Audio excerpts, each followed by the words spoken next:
The grave had no headstone yet, just a mound of New Mexico earth, darker than the sun-bleached grass surrounding it, like a wound that refused to close.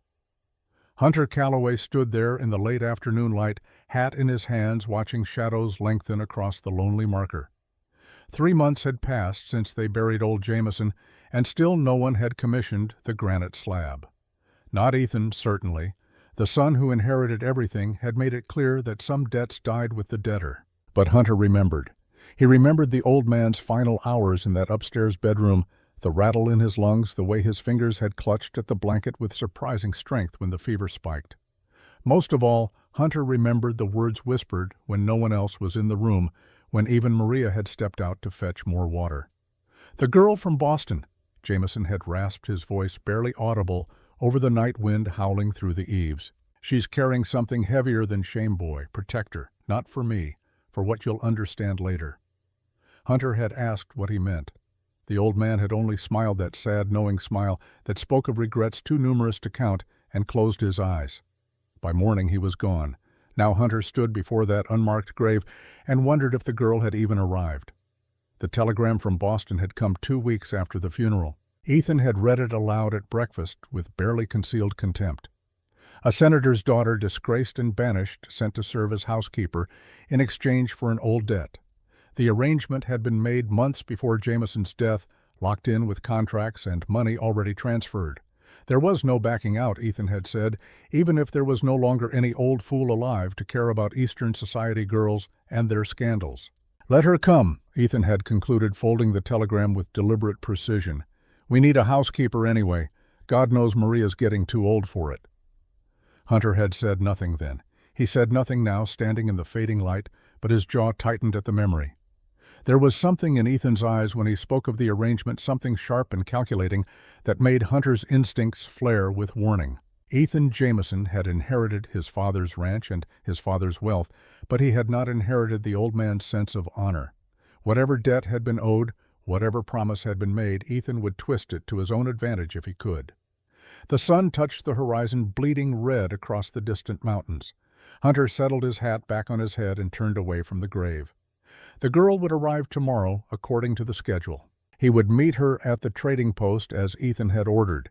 He would bring her back to the Rocking J. And he would watch.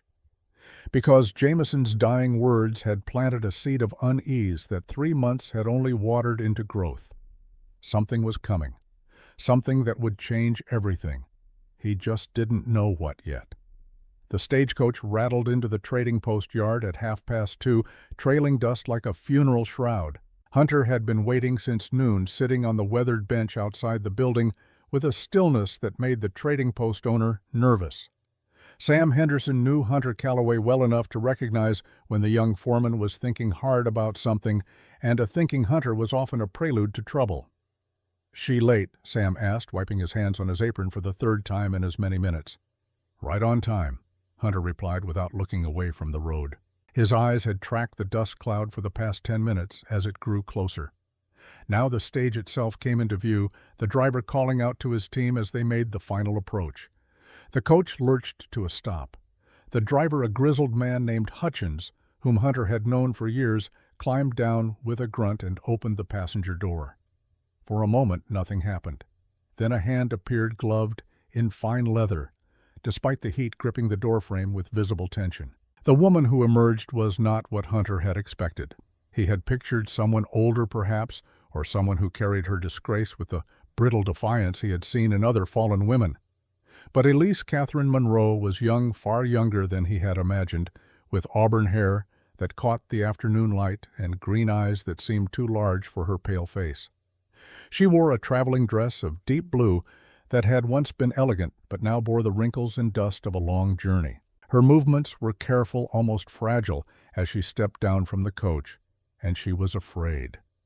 Hunter saw it immediately in the way she held herself, in the tension around her eyes, in the slight tremor of her hands as she smoothed her skirts. But beneath the fear was something else. A determination, perhaps. A refusal to break that reminded him strangely of a young horse he had once gentled. Terrified, but not yet broken. Still willing to fight if cornered. "Miss Monroe," Hunter said, stepping forward. He kept his voice quiet, instinctive caution telling him that loud sounds would spook her. She turned to face him, and for a brief moment their eyes met. Hunter felt something shift in his chest, an unfamiliar sensation that he could not name. Recognition, perhaps, though they had never met. Or something deeper. Something that made Jameson's final words echo in his mind with new weight. "Yes," she said. Her voice was steadier than he had expected, cultured and clear, despite her obvious exhaustion. "I am Elise Monroe." She did not offer her full name. Catherine Elise Monroe was what her father had written on the birth certificate. Catherine was what Boston society had called her. But that girl had died somewhere between the scandal and the stagecoach. Out here, she would be Elise.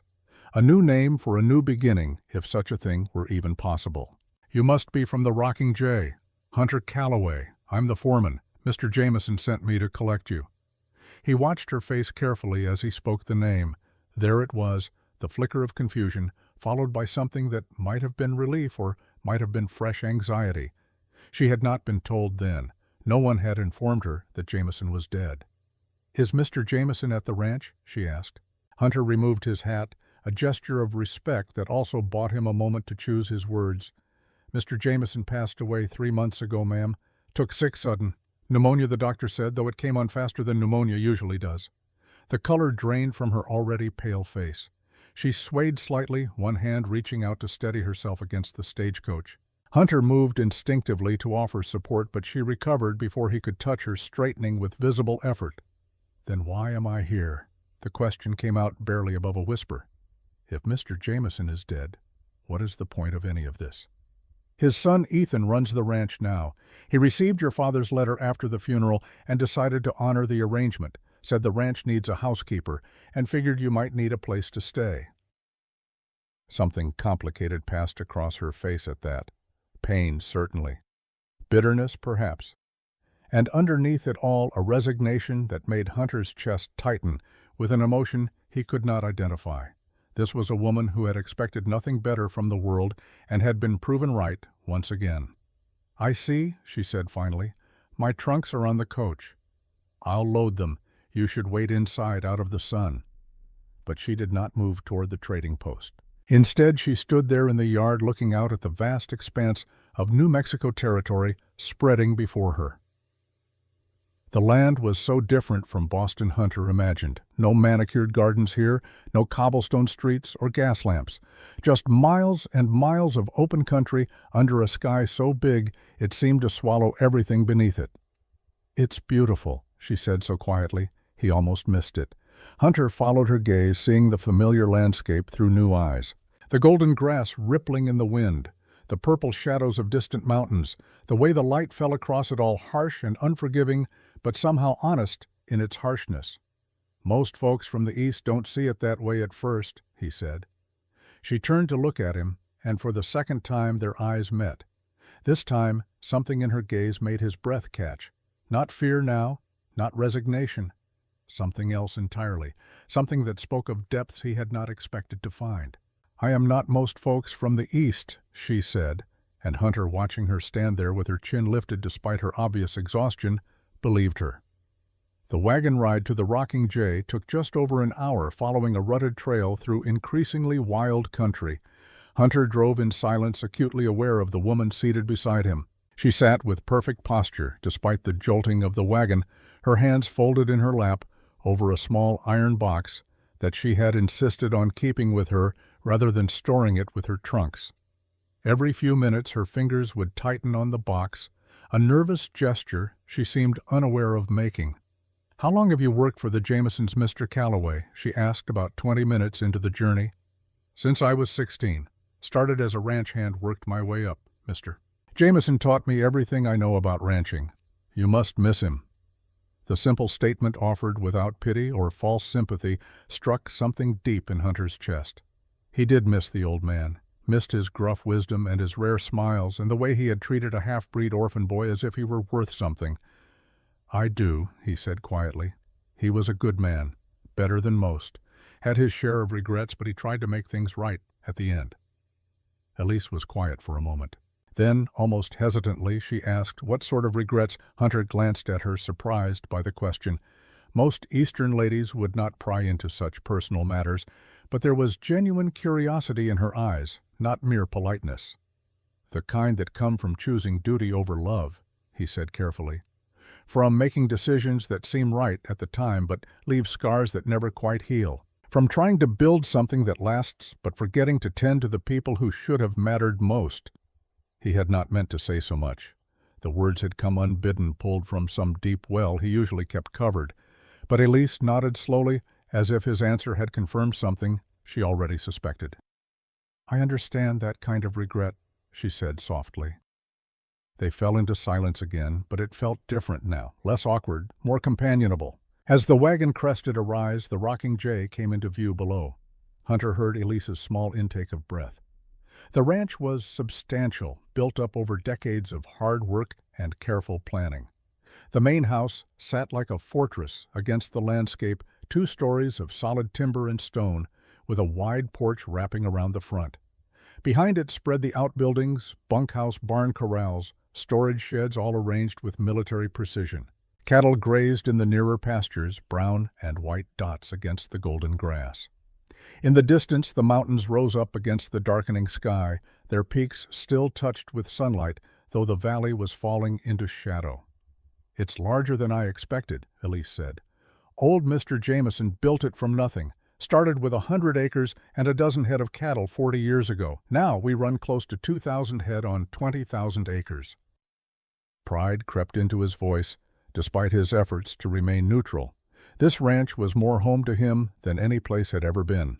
Every fence post, every building, every blade of grass represented years of sweat and sacrifice. Jameson's sacrifice, certainly, but also the sacrifice of every man who had worked this land, including Hunter himself. As they rolled into the yard, several ranch hands emerged from the bunkhouse to watch their arrival. Hunter recognized Frank, the oldest hand, and Pete and young Caleb, who had only been hired last spring. Their faces showed open curiosity as they studied the Eastern woman perched on the wagon seat. "Evening, boss," Frank called out. "This the new housekeeper. This is Miss Elise Monroe," Hunter confirmed, jumping down from the wagon. He came around to help her descend, acutely aware of the calluses on his hands as they briefly touched her gloved fingers. "Miss Monroe, these are some of our hands, Frank, Pete, and Caleb." The men touched their hats respectfully. Elise acknowledged them with a small nod, her back straight as a ramrod despite her obvious fatigue.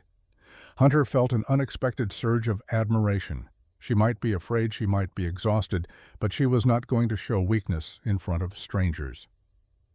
"Where's Ethan?" Hunter asked, looking toward the main house. "Rode out to check the north pasture about noon," Frank replied. "Said he might not be back till tomorrow morning." Hunter's jaw tightened. He had expected Ethan to be here to welcome Miss Monroe, to explain her duties and show her to her quarters. That Ethan had deliberately absented himself spoke volumes about his intentions. He was making it clear that the Eastern lady was beneath his notice, just another servant, and not even important enough to greet personally. "I'll show you to your quarters then," Hunter said to Elise. "And I'll have the boys bring in your trunks." She followed him toward the main house, moving with careful steps, as if unsure of her footing on this unfamiliar ground. Hunter opened the front door and led her inside. The main room was dominated by a massive stone fireplace that took up most of one wall. Heavy furniture built for durability rather than elegance filled the space. Everything was clean but austere, reflecting a masculine household with no woman's touch to soften its edges. Elise's eyes moved over it all, taking in details that Hunter had long since stopped noticing. "The kitchen is through there," he said, gesturing to a doorway. "Ethan's study is there. Bedrooms are upstairs." He led her up the wooden staircase to a small room at the back of the house. It contained a narrow bed, a chest of drawers, a simple desk, and a window that looked out toward the mountains. The space was Spartan but clean, the bed made with military precision. "This will be your room," Hunter explained. "It's not fancy, but it's private. The washroom is at the end of the hall. You'll be expected to cook for Ethan and keep the house in order. During roundup, or when we have extra hands, you'll cook for them too, but mostly they eat at the bunkhouse." Elise stood in the center of the small room, still clutching her iron box. Hunter could not read her expression. Was she disappointed by the simplicity, horrified at the thought of manual labor? He waited for her to speak, tension building in his shoulders. When she finally turned to face him, her chin was lifted in that gesture of determination he was coming to recognize. "I should tell you, Mr. Calloway, that I have never been a housekeeper before. I can cook simple meals, but nothing elaborate. I will do my best to learn quickly." Her honesty surprised him. Surprised. Most Eastern ladies would have pretended competence, he imagined, or demanded special treatment. But Elise Monroe met his eyes steadily and admitted her limitations without apology or excuse. "I figured as much," he admitted. "Most Boston ladies don't come west knowing how to cook on a wood stove or scrub floors." "I am not most Boston ladies," she repeated, and this time there was an edge of defiance in her voice. Hunter found himself smiling despite the circumstances. "No, Miss Monroe, you certainly are not." A sound from downstairs interrupted them. Heavy footsteps, the creak of the front door. Hunter tensed instinctively, his hand moving toward the gun he wore at his hip, before he consciously recognized the gate. Not Ethan. Maria Socorro, the older woman who had been helping with the household since Jameson fell ill. "That'll be Maria," he said. "She's been cooking for us temporarily. I'll introduce you." But before they could move toward the stairs, Maria herself appeared in the doorway. She was a stout woman in her 60s with gray-streaked hair pulled into a severe bun and eyes that had seen too much of life's hardness to be easily fooled. Those eyes moved from Hunter to Elise and back again sharp with assessment. "This is her, then?" she asked in heavily accented English. Maria had been born in Mexico and raised in New Mexico, and her native Spanish still colored every word. "This is Miss Elise Monroe," Hunter confirmed. "Miss Monroe, this is Maria Socorro. She's been helping keep house." Maria made a sound that might have been acknowledgement or might have been skepticism. She looked Elise up and down with an expression that suggested she found the Eastern woman lacking. "Supper is ready," Maria announced. "You come to kitchen after you freshen up, miss. We start teaching you tonight. No time to waste." Without waiting for a response, she turned and disappeared back down the stairs. Her footsteps echoed through the house, purposeful and sharp. "Don't mind her," Hunter said quietly. "She's protective of the ranch. Has been here on and off for years. She knew Jameson's wife before she died." Elise nodded, but Hunter saw the way her hands tightened on the iron box. He wondered again what was in it, what could be precious enough to carry through such a long journey. But he did not ask. Everyone was entitled to their secrets. "I'll have the boys bring up your trunks and leave you to settle in," he said. "Supper is usually at 6. As he turned to leave, Elise's voice stopped him. "Mr. Calloway." He paused in the doorway, looking back at her. In the fading light from the window, she looked very young and very alone, a figure out of place in this rough country, but her eyes were steady as they met his. "Thank you," she said, "for your kindness today." Something in her voice, a vulnerability beneath the careful control, touched him more deeply than it should have. This was his employer's housekeeper, nothing more, a temporary arrangement to settle an old debt. He should maintain professional distance, treat her with the same polite indifference he would show any servant. But Hunter had never been very good at indifference. "Just doing my job, miss," he said, though they both knew it was not entirely true. He left her there in that small room and descended the stairs to supervise the unloading of her trunks. But even as he worked, hauling heavy luggage up the narrow staircase, his mind kept returning to the woman he had left standing by the window, to the fear he had seen in her eyes and the courage she showed in facing it, to the iron box she guarded so carefully and the secrets it must contain. Jameson's words echoed in his memory. "She's carrying something heavier than shame." Hunter was beginning to understand what the old man had meant. The first scream came at 3 in the morning. Hunter jerked awake in his cabin instinct, bringing him to his feet before conscious thought caught up. He had learned long ago to sleep light, a habit born from too many nights when danger could come without warning.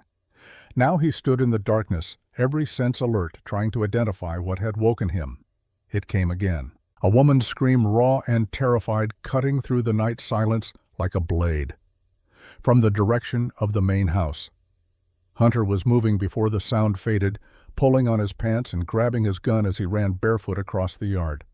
The main house loomed dark except for a single light in an upstairs window. Elise's room.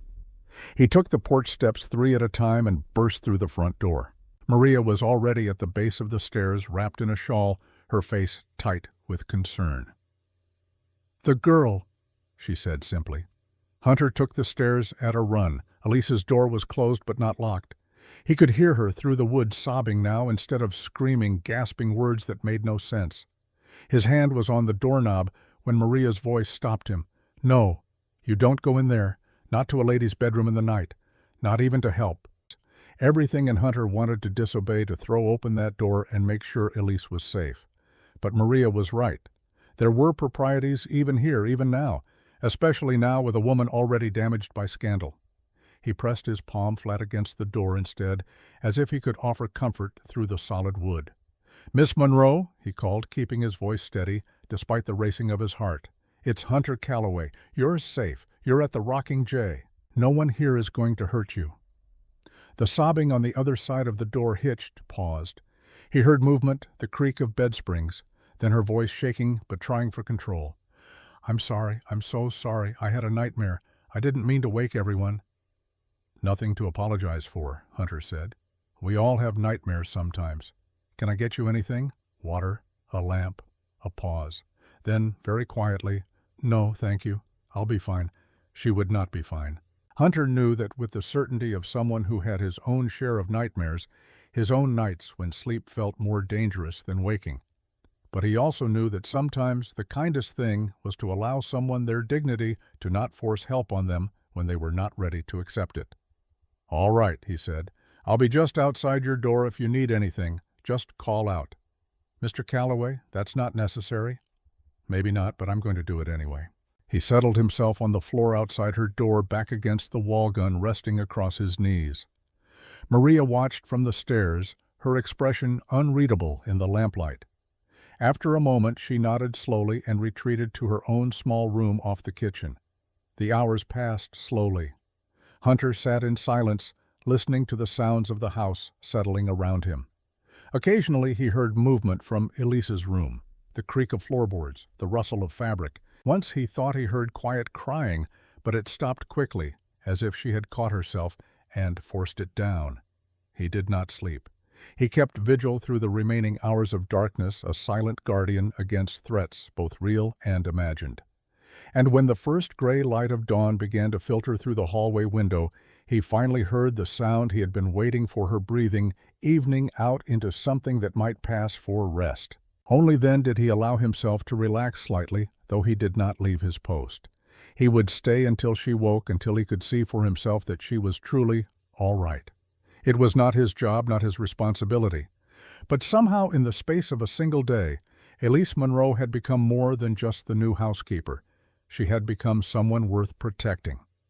The sun was fully up when Elise's door finally opened. Hunter had heard her moving around for the past 20 minutes, the sounds of someone washing and dressing. Now she stood in the doorway, dressed in a simple brown work dress, her hair pinned in a severe style that made her look older than her years. Her eyes were rimmed with shadows that spoke of sleepless nights stretching back far longer than just last night. She looked down at him where he still sat against the wall, and something complicated passed across her face. Surprise, certainly. Embarrassment, perhaps. But underneath it all, something that might have been gratitude. "You stayed," she said softly. "I said I would. All night, all night." She looked away, color rising in her pale cheeks. "That was not necessary, Mr. Calloway." Hunter stood, his joints protesting slightly. After hours on the hard floor, he holstered his gun and met her eyes steadily. "Necessary or not, it's done. You had a bad night, no shame in that." For a moment he thought she might argue. But then her shoulders sagged slightly, some of that rigid control giving way. "Do you have them often?" she asked quietly. "Nightmares?" The question surprised him with its directness. Most people did not ask such things, but there was genuine curiosity in her eyes, and something else. Recognition, perhaps. The kind that comes from meeting someone who carries similar scars. "Often enough," he admitted. "What do you do when you wake up and the fear is still there?" Hunter considered the question. No one had ever asked him that before. He thought about his usual methods, walking the ranch until exhaustion claimed him, working horses in the pre-dawn darkness, sometimes just sitting and staring at the mountains until the memories faded. "I remind myself where I am," he said finally, "who I am now instead of who I was then. And I wait for the sun to come up because things always seem a little less dark in daylight." Elise nodded slowly as if his answer had confirmed something she already suspected. Her hand moved to touch something at her throat, a gesture he was coming to recognize as nervous habit. A small locket, he saw now, simple silver catching the morning light. "Thank you, Mr. Calloway," she said, "for standing guard." "Hunter," he corrected gently. "Out here we don't stand much on formality. If we're going to be working together, I'd prefer if you called me Hunter." "Then you must call me Elise." The sound of her name on his lips felt more intimate than it should have. He nodded, suddenly aware of how close they were standing in the narrow hallway, of how the morning light caught in her auburn hair and made her green eyes seem to glow. Maria's voice from downstairs broke the moment. "Breakfast in 20 minutes, and the day's work doesn't wait for Eastern ladies or cowboys who stay up all night." Despite everything, Hunter saw a small smile touch Elise's lips. It transformed her face, made her look younger and less burdened. He found himself wanting to see that smile again. "I should go help her," Elise said, "and I should tend to the horses. But Elise," she paused, looking back at him, "anytime you need someone to stand guard, you just say the word." Something shifted in her expression, a softening that made Hunter's chest tighten. She nodded once, then turned and descended the stairs with careful dignity. Hunter watched her go, then made his way out of the house and across the yard to his cabin. The ranch hands were already stirring, preparing for another day's work. But Hunter paused before joining them, looking back at the main house where lamplight now glowed warm in the kitchen windows. He had promised Jameson he would protect the girl from Boston. But standing there in the cool morning air, Hunter realized that protection might mean more than just keeping her safe from physical harm. It might mean standing guard against the nightmares that haunted her, against the memories she carried, against whatever darkness had sent her fleeing to this harsh country in the first place. It was a responsibility he had not asked for. But looking at those warm windows, thinking of the woman inside who had smiled despite her fear, Hunter found he did not want to refuse it. 2 weeks passed in a rhythm of work and careful distance. Elise learned the routines of ranch life with a determination that surprised even Maria, who grudgingly admitted that the Eastern lady might not be entirely useless after all. She rose before dawn to prepare breakfast, spent her days cleaning and cooking and managing the household, and fell into bed each night too exhausted to do more than read a few pages of the small book she kept on her nightstand. Hunter watched her transformation with a mixture of admiration and concern. She was trying too hard, pushing herself too far, as if relentless work could somehow outrun whatever she was fleeing from. He recognized the impulse. He had done the same thing himself once after his mother died, and he had been left alone at 16 with nothing but his ability to work and no one to care whether he lived or died. Their interactions were brief but regular. Hunter took his meals at the main house as foreman and de facto second in command. Ethan remained distant, often absent, seemingly content to let Hunter manage the day-to-day operations while he conducted mysterious business in town or disappeared for days at a time to check distant pastures. But it was in the stolen moments that Hunter truly saw Elise. The way she paused while kneading bread to stare out the kitchen window at the mountains. The way her hand would drift to her stomach sometimes when she thought no one was watching, a protective gesture that made him wonder. The way she flinched whenever someone approached from behind as if expecting attack, and the way she looked at him sometimes when she thought he was not paying attention, as if she were trying to solve a puzzle, as if he represented something she had not expected to find in this harsh country. It was on the 15th day that everything changed. Hunter had ridden out early to check the fence line in the eastern pasture.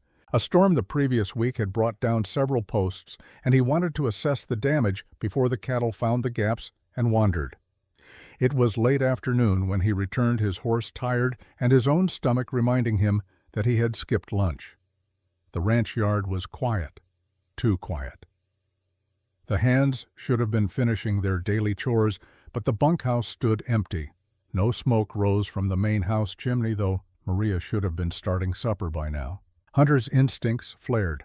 Something was wrong. He dismounted quickly and headed for the main house. The front door stood ajar, another sign that all was not well. Elise always kept it closed against the dust and wind. He entered quietly, hand on his gun. Voices from upstairs, angry and low. He recognized Ethan's tone, but not the words. And underneath it, Elise's voice raised in protest. Hunter took the stairs 3 at a time, no longer caring about stealth. He reached the second-floor hallway just as Ethan emerged from Elise's room, something clutched in his hand. Behind him, Elise stood in her doorway, her face white with fury and fear. "What the hell are you doing?" Hunter demanded. Ethan turned, and Hunter saw his expression. Not guilty, not embarrassed, triumphant, as if he had just won some game Hunter had not known they were playing.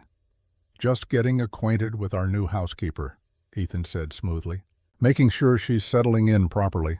A good employer takes an interest in his staff, wouldn't you say? Get out of her room. It's my house, Calloway. I go where I please." They faced each other in the narrow hallway, tension crackling between them like summer lightning. Hunter was younger, stronger, and Ethan knew it. But Ethan had the law on his side, had the deed to the property, and the authority of ownership. For a long moment, neither moved. Then Ethan smiled cold and calculated and held up what he had been carrying, a small iron box, dented from where it had fallen. "Interesting reading material our Miss Monroe keeps locked away," he said. "Very interesting indeed." Before Hunter could respond, Ethan tossed the box. Hunter caught it reflexively, and in that moment of distraction, Ethan moved past him and descended the stairs. They heard the front door slam, then the sound of hoofbeats as Ethan rode away. Hunter looked down at the box in his hands. The lock had been forced, the lid hanging open. Inside he could see papers. A scrap of fabric stained dark with what looked like blood. A photograph. "Please?" Elise's voice was barely a whisper. "Please don't look." But it was too late. The top paper had already caught his eye, official letterhead from a medical office in Boston. And though he tried not to read it, some words jumped out at him nonetheless. Examination. Confirmation. 10 weeks pregnant. Hunter's world tilted sideways. He looked up at Elise. Saw her standing there with her arms wrapped around herself, tears streaming down her face. Saw the way her hand moved instinctively to her stomach, that protective gesture he had noticed but not understood. "You're with child," he said. Not a question, a statement of devastating fact. She nodded, unable to speak. 1,000 questions rose in his mind. Who was the father? Had she been forced? Was this the scandal that had sent her west? But the look on her face stopped him from asking any of them. This was not the time for interrogation. This was the time for what Jameson had asked of him, protection. "Ethan can't know," Elise managed to say through her tears. "No one can know. If my father finds out I'm still, if he discovers I didn't, oh God, what am I going to do?" Hunter set the box down carefully on the hall table and moved toward her. She flinched when he reached out, but did not pull away when he gently guided her back into her room and closed the door behind them. He did not touch her again, giving her space, but he kept his voice steady and calm. "Breathe," he said. "Just breathe. We'll figure this out." "You don't understand," she said, her voice breaking. "You can't possibly understand." "Then help me understand. But first, sit down before you fall down." She sank onto the edge of her narrow bed, and Hunter remained standing, giving her the higher position, showing without words that he was not a threat. After a moment, he picked up the chair from her desk and positioned it a respectful distance away, then sat. "I need to know what we're dealing with," he said quietly. "Not to judge you, but to help you. Can you tell me what happened?" Elise looked at him for a long moment, searching his face for something. Whatever she saw there must have satisfied her, because she took a shaky breath and began to speak. "The baby, the scandal, they're not what everyone thinks. I wasn't attacked. I wasn't forced." She laughed, a sound without any humor. "Though that would be easier to explain, wouldn't it? More acceptable. A victim of violence rather than a woman who made her own choices." Hunter said nothing, just waited. This was her story to tell. "There was a young man in Boston, Thomas Brennan, a medical student, brilliant and kind, and completely unsuitable in my father's eyes. We fell in love. We we were together. When I discovered I was pregnant, Thomas wanted to marry me immediately, but my father refused to allow it. A senator's daughter marrying a poor student with no family connections, it would have been social suicide. She paused, her hands twisting in her lap. My father arranged the scandal with his business partner instead. Made it look like I had been compromised, that I was damaged goods. Then he sent me here far away from Thomas, far away from the pregnancy, he thought. He wanted me to end it. There are doctors places where women can go. Understanding crashed over Hunter like a wave. But you didn't. I couldn't. Her voice dropped to a whisper. I went to one of those places in New York. I had the money, the appointment. But when I got there and saw, I just couldn't. I ran. And now I'm here still pregnant, and my father he believes I went through with it. If he discovers the truth, I don't know what he'll do. Hunter sat back in his chair, processing this flood of information. Not the story he had expected, not the simple tale of a woman ruined by scandal. This was more complicated layers of truth and deception woven together until they were almost indistinguishable. How far along are you really? He asked. About 16 weeks now, I think. Maybe 17, the doctor in New York said. But the letter in the box, it's dated earlier from Boston when I was only 10 weeks. I kept it because it was proof, evidence of Thomas's child. I thought maybe someday, if things changed, I could show it to my father and make him understand. But now Ethan knew, and that changed everything. Hunter stood and moved to the window, looking out at the ranch yard. The sun was setting, painting everything in shades of gold and red, beautiful and harsh at the same time, like everything in this country. There's something you need to know, he said without turning around, about why Jameson wanted you here, about what your father owed him. He told her then in short economical sentences about the connections he had begun to piece together over the past weeks, how her father, Senator James Monroe, had once been saved from financial ruin by Jameson's intervention, how that debt had hung between them for years, unpaid and unacknowledged, how Jameson had called it in at the end, asking Monroe to send his disgraced daughter west as payment. But there's more, Hunter said, finally turning to face her. Something Jameson said to me before he died. He said you were carrying something heavier than shame, and he told me to protect you, not for him, for what I would understand later. Elisa's eyes widened. He knew, but how could he possibly? I don't know. But Jameson had a way of seeing things, of understanding people's secrets, and he wanted me to keep you safe, from what I'm only beginning to understand. They sat in silence for a moment, the weight of revelation settling over them both. Then Elise spoke, her voice small but steady. What do we do now? Ethan knows. He'll use it against me, against us. Let him try. The certainty in Hunter's voice made her look up. He met her eyes, and in that moment something passed between them. Not love, not yet, but the beginning of it. Recognition of kindred spirits, of two wounded souls who might somehow heal each other. I made a promise to Jameson, Hunter said, and I don't break my promises. Whatever happens, whatever Ethan thinks he knows, you're under my protection now. You and the child both. Tears spilled down Elisa's cheeks again, but this time they seemed different. Not tears of despair, but of something that might have been hope. Why? She whispered. Why would you do that for someone you barely know? Hunter considered the question. There were easy answers: duty, honor, a promise to a dying man. But the truth was more complicated than that. It had something to do with the way she had stood up to her fear that first day at the trading post, something to do with the nightmares he had guarded her through and the smile he wanted to see again. Something to do with Jameson's final words and the feeling that this woman, this situation, was somehow tangled up with Hunter's own mysterious past in ways he did not yet understand. Because, he said finally, you reminded me that some things are worth protecting, and I think maybe we're both carrying ghosts that are too heavy to bear alone. Before Elise could respond, the sound of hoofbeats shattered the moment. Multiple riders approaching fast. Hunter moved instantly to the window. Ethan had returned, and he had not come alone.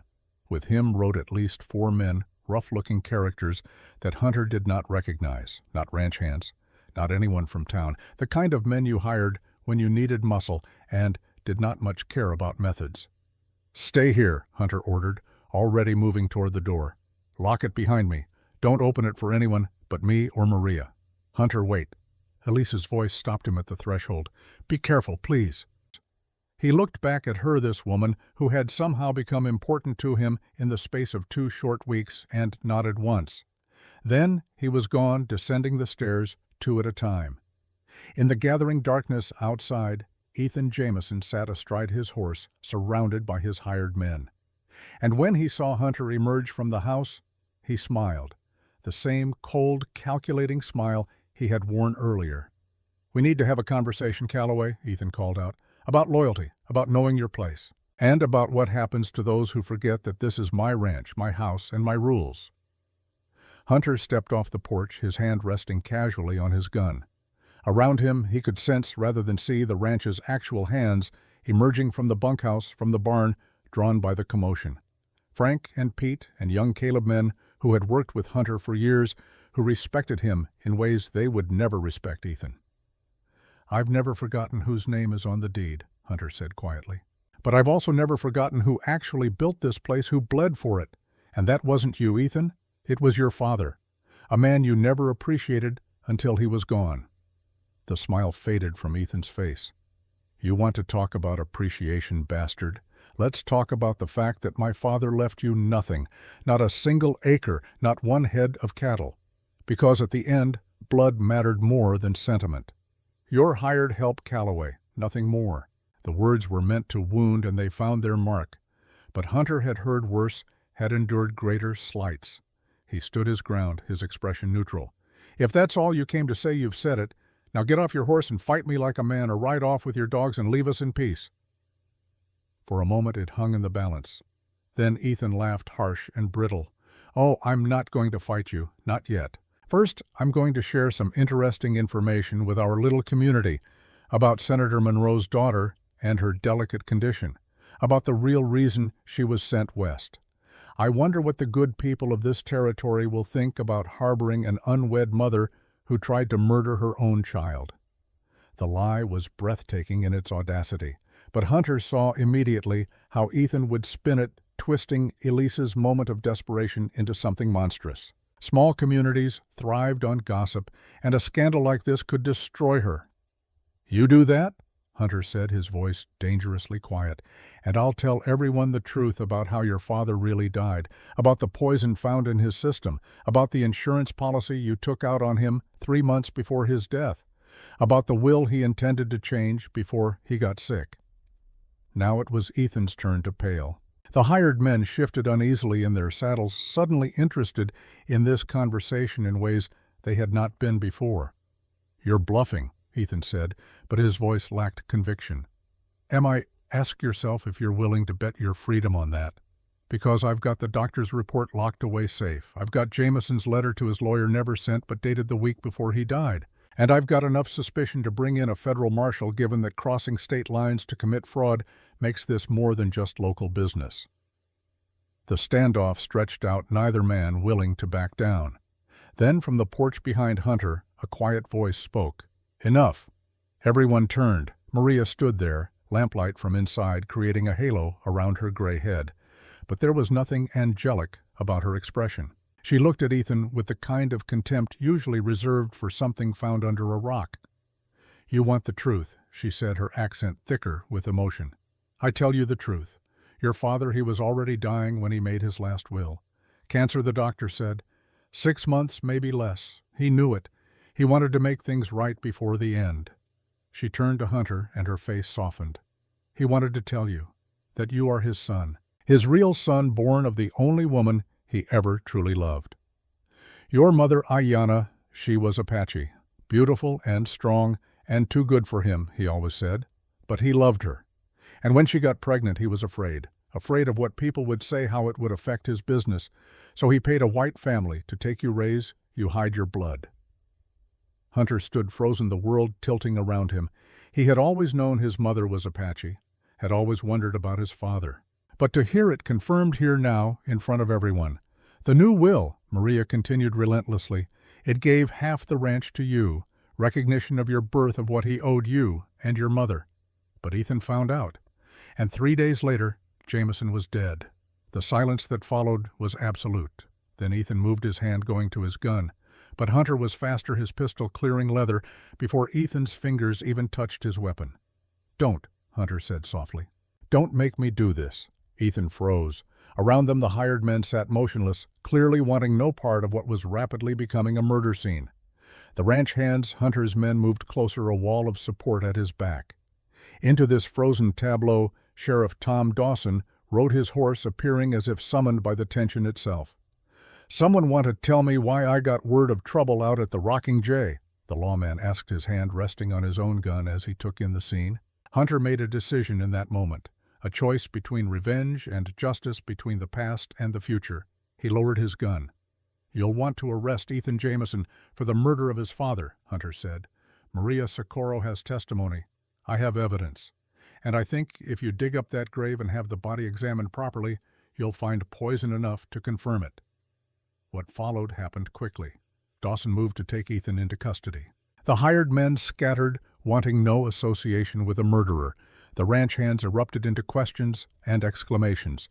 And through it all, Hunter stood still, processing the revelation that had just shattered his understanding of himself. He was not just a half-breed orphan. He was the son of the man who had raised him. He was by rights the heir to half of everything he saw around him. He was finally acknowledged. But when he looked up at the house, at the window where Elise stood watching, none of that seemed to matter as much as the expression on her face. Worry, fear, hope, all mixed together in a way that made his chest ache. Dawson was leading Ethan away in chains when the man made one final venomous strike. "You think you've won, Calloway?" he called back over his shoulder. "You think revealing your mixed blood parentage is going to help you?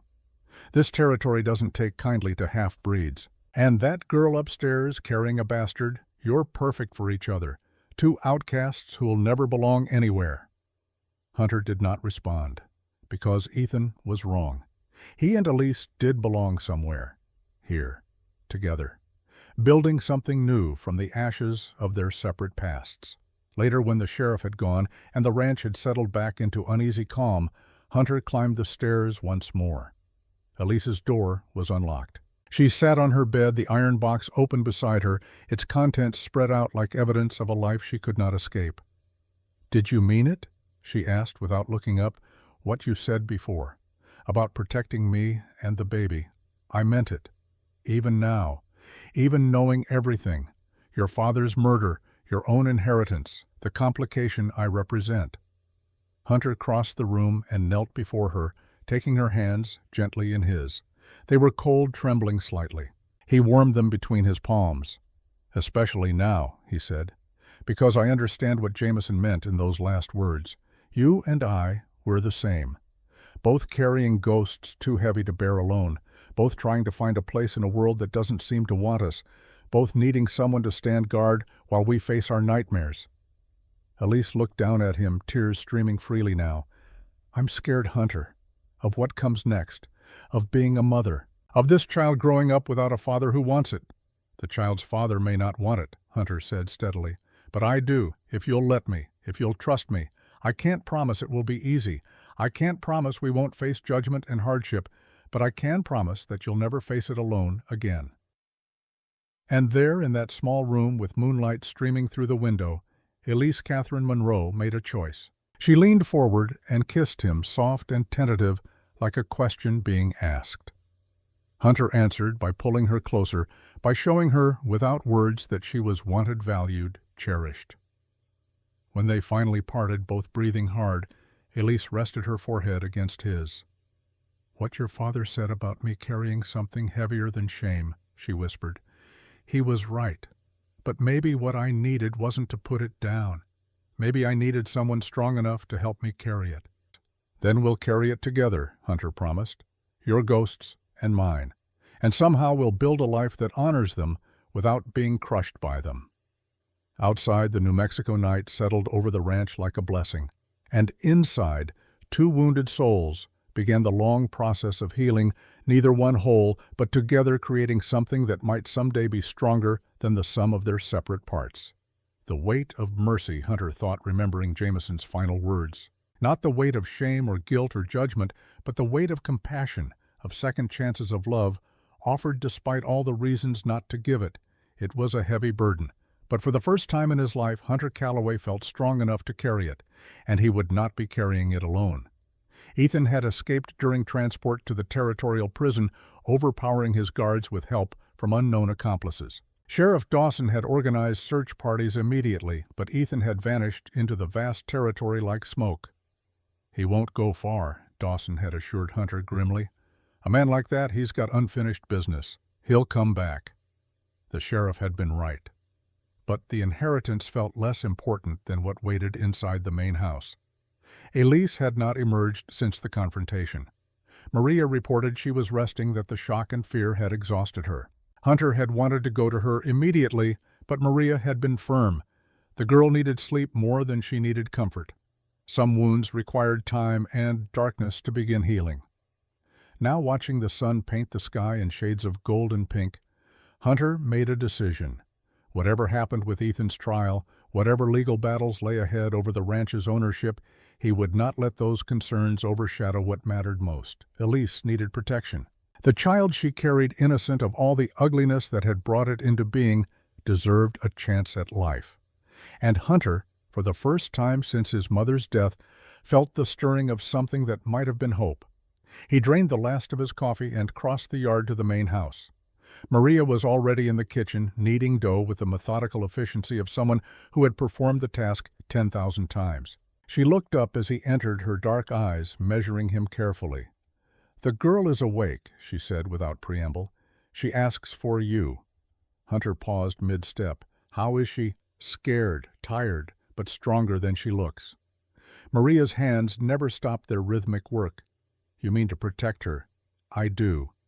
Even knowing what it will cost you. The judgment, the talk, the looks. This territory is hard on mixed bloods, Hunter. You add a white woman carrying another man's bastard to that, and you're asking for a lifetime of contempt." Hunter met her gaze steadily. "I've lived with contempt my whole life, Maria. At least this time, it'll be for something worth fighting for." Something shifted in Maria's expression, a softening that might have been approval. She nodded once, then returned her attention to the bread. "She's in the sitting room. And Hunter. She knows things now. Things I told her last night after you left. About your mother. About what Jameson did. You should talk about it. Both of you carrying secrets gets heavy after a while." He found Elise curled in the large chair by the window, a shawl wrapped around her shoulders despite the growing warmth of the morning. She looked small and fragile in the oversized furniture, like a child playing at being grown. But when she turned to face him, her eyes held nothing childlike. They were old eyes now, weighted with knowledge no 21-year-old should possess. "Maria told me," she said quietly, "about your mother, about Jameson's choice." Hunter crossed to the fireplace, needing something to do with his hands. He picked up the poker and stirred the ashes from last night's fire, watching sparks spiral upward. "Ayanna," he said, speaking his mother's name aloud for the first time in years. "That's what she was called. It means eternal blossom in Apache. She died giving birth to me, hemorrhaged too badly too fast. The white family Jameson paid to take me, they told me she died smiling. Said her last word was, 'my name.' What name did she give you? She didn't get the chance. The family named me Hunter because I was quiet as a baby, watching everything like a predator watches prey. Later I learned it was also because they hoped I'd grow up useful, able to hunt and provide. Never quite their son, but maybe a valuable tool." Elise's hand moved to her stomach in that unconscious, protective gesture. Hunter saw it and understood. She was already thinking about her own child, about the kind of life it would have, the judgments it would face. "Jameson knew?" she asked. "He knew. Visited a few times when I was young, though I didn't know who he was then. Just some rancher checking on the boy his money was supporting. When I was 16 and the family that raised me died in a fire, Jameson offered me work. I think he'd been waiting for that moment, a way to keep me close without claiming me publicly." Hunter set down the poker and turned to face her fully. "He taught me everything about ranching. Treated me better than he treated his own acknowledged son. But he never told me the truth. Not until the very end, and even then, only through Maria. I spent my whole life wondering who my father was, and he was right there. too ashamed or too afraid to admit what we were to each other. Elise stood and crossed to him, her movements careful, as if she were approaching a skittish horse. When she reached him, she took his hand, her fingers small and warm against his calloused palm. "I'm sorry," she said simply, "for what he took from you, for all the years you spent not knowing." "And I'm sorry," Hunter replied, "for what was taken from you, your choices, your future, your right to decide your own path." They stood together in the quiet morning light, two people bound by loss and longing by secrets, and the tentative hope that honesty might heal what hiding had broken. Then Elise spoke again, her voice barely above a whisper. "Maria told me something else, about a journal Jameson kept. She says there's information in it about Ethan's crimes and about connections to my father's business partner, the man who helped orchestrate my scandal." Hunter felt his body tense. "Richard Blackwell. You know him." "I know of him. Maria mentioned the connection last night after everything settled. Blackwell is Jameson's half-brother. Same father, different mothers.